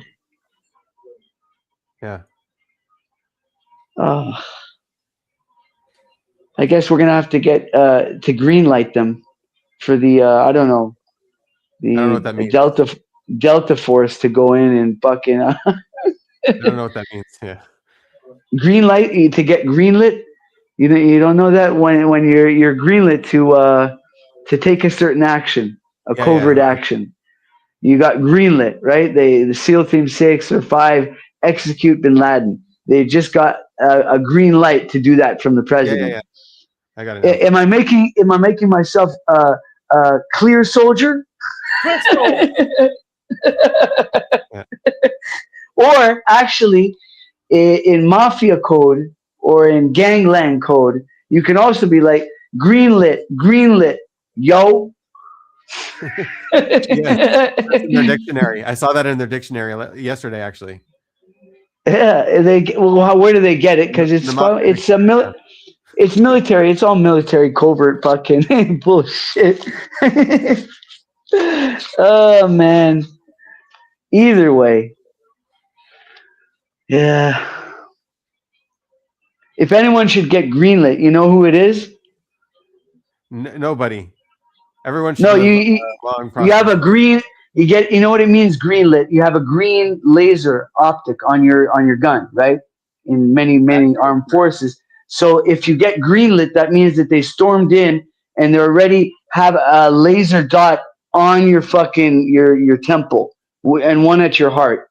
So you got about 2 seconds, and then you're gonna hear boded mashnika or single or a double tap. So you know what's weird? You don't hear the bullet. The bullet travels faster than sound. You don't hear the bullet. hear the gunshot. You feel In the the bullet before movies. you hear the shot. Yeah, I know. I'm well aware of that. I actually learned that the hard way. Did you ever have it happen to you, Benjamin? I had Pritzat Kadur. How do you in English when you offload by accident? I was bored. And I was just Yeah, by myself in the room, and I was just checking, oiling my weapon, put it back together, and it was obviously stuck in there after I had it at 60 degrees, like they teach you for a reason. And I remember the fucking bang in a 4x4 like room, bro. It was storming outside. It was next to Sankhanim's old Your safety, base. why wasn't your safety engaged? He was cleaning his What? gun, Oh, it was clean, so the safety wasn't No, just. it was after I cleaned it, oiled it, and reassembled it. I was just checking out, putting the mag in, taking it out, or clicking it and then taking the bullet out. Right? I know there's a bullet in the chamber. I take out the mag and then I try to cock it just to take out the bullet. Now, apparently, I don't know why my dumbass didn't hear the bullet come out, because had I heard it, I would have known. I just click the trigger like you usually do on a check, and boom! Damn! I can hear ringing for like 30 or fuck. Oh, God. And you know what I did? The first thing, after I realized I wasn't dead, I took the gun and threw it outside underneath the precas in the army, the barracks, and threw it under the door. So the patrol heard me or some shit. It figures that they didn't. And so I got it out, re-cleaned it. Oh, fuck. Not pleasant. I started looking for the bullet hole. I couldn't even find the fucking bullet hole. The entry of a bullet hole of the 7, what is it in the Army? 7.6 or 5.56. It's really small. There was a guy. Hello? There was a guy in our army that, like in my unit, that got shot because someone had a plitat kadul. Like he accidentally fired. Oh shit! You reminded me when we were shooting in the Midbachim, Al Basis Sanu. It was old Sankhanim base, right, for recruit training. I remember someone did that, and they accidentally, instead of pointing it when we were all laying down, the commander is like started yelling, "I don't want to go to your mother. I don't want to," to all of it. He couldn't stop. He did a shaming to the guy, rightfully so. Firearms are not a joke, man. I don't know. I've had a lot of. You asked me if something interfered. I went into my buddies. He's still in contact with him. He used to live here in Israel, and he was in a commando unit in Golani in Egoz, and he had a issued Glock in his where he was living in Oranit, where you visited me, right down the street, and he had it in his where his cutlery is, right. And I came in, and I don't know where we were all stoned and shit. I went somehow located the gun and ended up pointing it at my head and saying, hey, Craig, look at me, look at me. We're all drunk and stoned. He's like, Mikey, it's loaded. Just before I was about to pull the trigger. Wow. Yeah, that really happened, brother. I could have pulled that trigger and not said, hey, Craig, look at me. He said, brother, it's loaded, nigga. He looked at me like that with like the 9-yard stare. I was like, shit, damn. I froze up, slowly took it off. I was like, motherfucker, you're fucked up. Yeah, man, firearms are not jokes. They're not jokes. Yeah, man. if you didn't cock the gun yourself and check that it was unloaded, don't point it to your head. You don't have to cock it on a Glock. It's already loaded. A Glock, you don't need to cock. You just put the mag in and you take the mag out and cock. If you don't do that, you don't take a gun. Exactly. You got to clear it. Clear it first. Well, I don't know why you'd be stoned and high in your barracks. It's kind of. No, this didn't happen. I was in the army, but I was not on the base. I was at my friend, like a brother. He's a brother of mine. Lives in Los Angeles now. Either way, man, guns. That's a whole subject in itself too, huh? What do you guys think about that? the whole right to bear arms. I mean, it's half-half. I mean, people should have a right, to protect themselves, but we should also have the right to be protected from all sorts of crazy asses, right? I'm not really a huge fan of rights. I would say privilege. Yeah.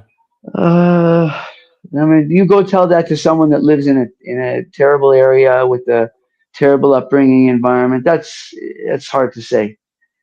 And in those areas, they don't even ask. I mean, Everyone's strapped. Here it saves lives. It doesn't have to be you specifically, but it has to be enough people in society that have firearms to be able to inoculate a threat. True. Period. I agree with you. Yeah. I agree with you. You got to have enough good people.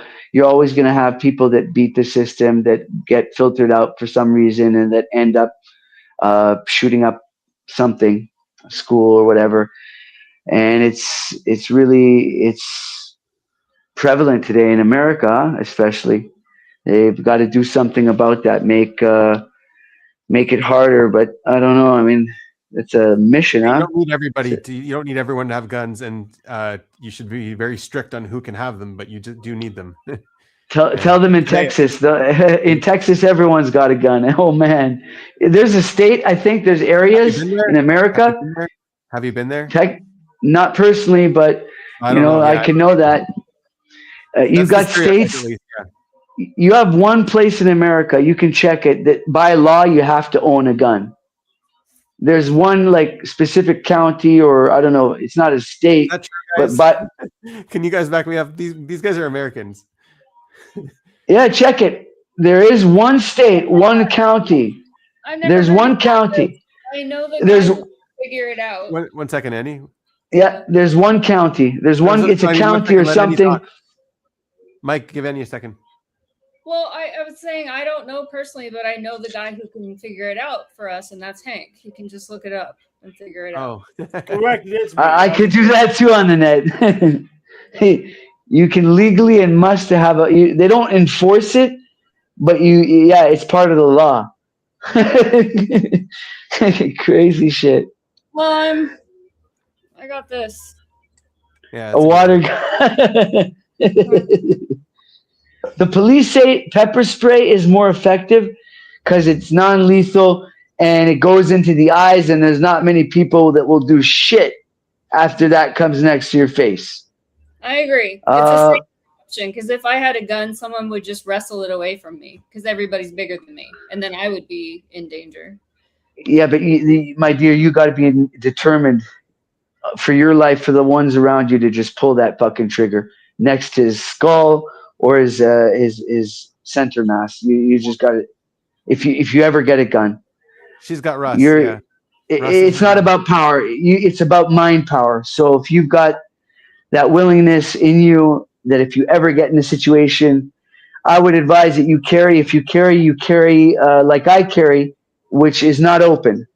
I've got a Glock, and I carry concealed, which means in a pouch. No one's got to know that you have it. But if you're ever in that scenario, last resort.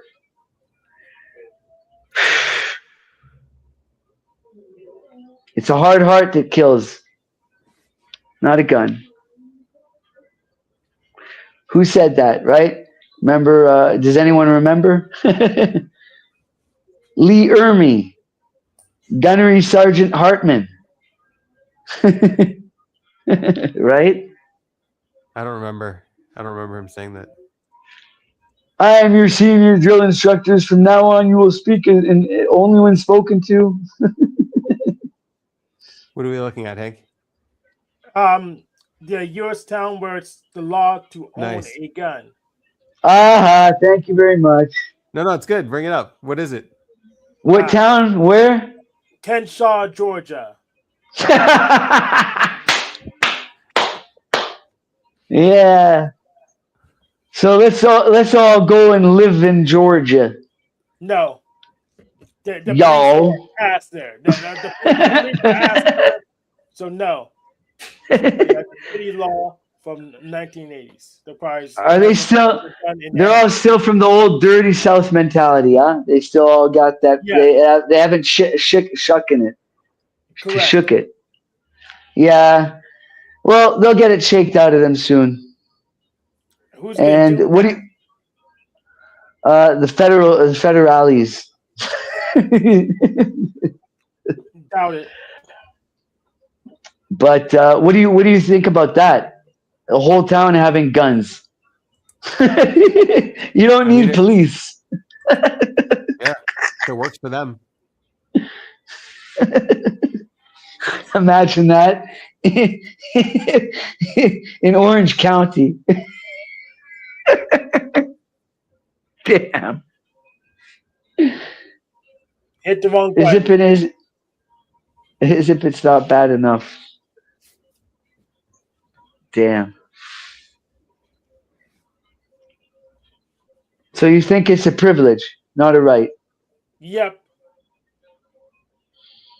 Based on what? No, so the way I define rights is it's this thing that can't be taken away by definition, and the privilege can't Right. be taken Okay. away. I think it's a responsibility. Yeah. Yeah, So I get what I get what he mean. I get what he means, even beyond the words. Yes. So there needs to be some separation between the two, like your Yes. right to breathe, to live, to enjoy life, and then your right to protect that life. You see where I'm going with this?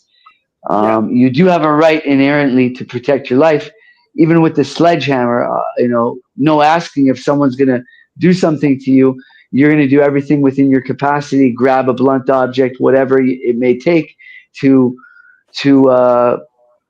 maintain your life, right? Yep. So then you get to a situation being prosecuted in court. We fast forward, and they can argue, okay, well, your fist is a deadly weapon.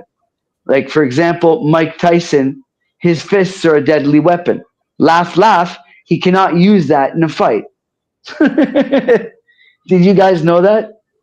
Yeah. There's some people that they can't. I mean, what the fuck? I mean, what do they expect him to use his dick? but so you can argue They probably everything's wouldn't like deadly. that. They probably wouldn't like that either.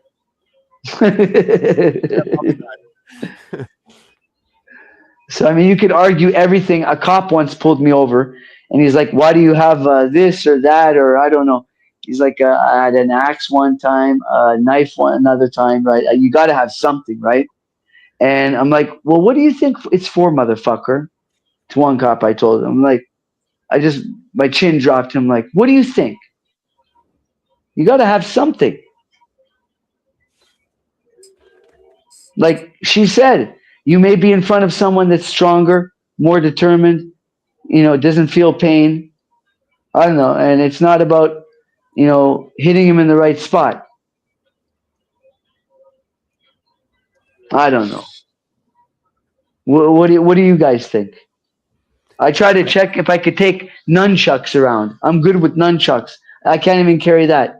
Just use a stick. I think some people sometimes there's an attack, and we're lucky that there's people on the scene with a way to take down the attacker. You look Yeah, old. but how- Just have a walking stick that's really just a really big swinging stick.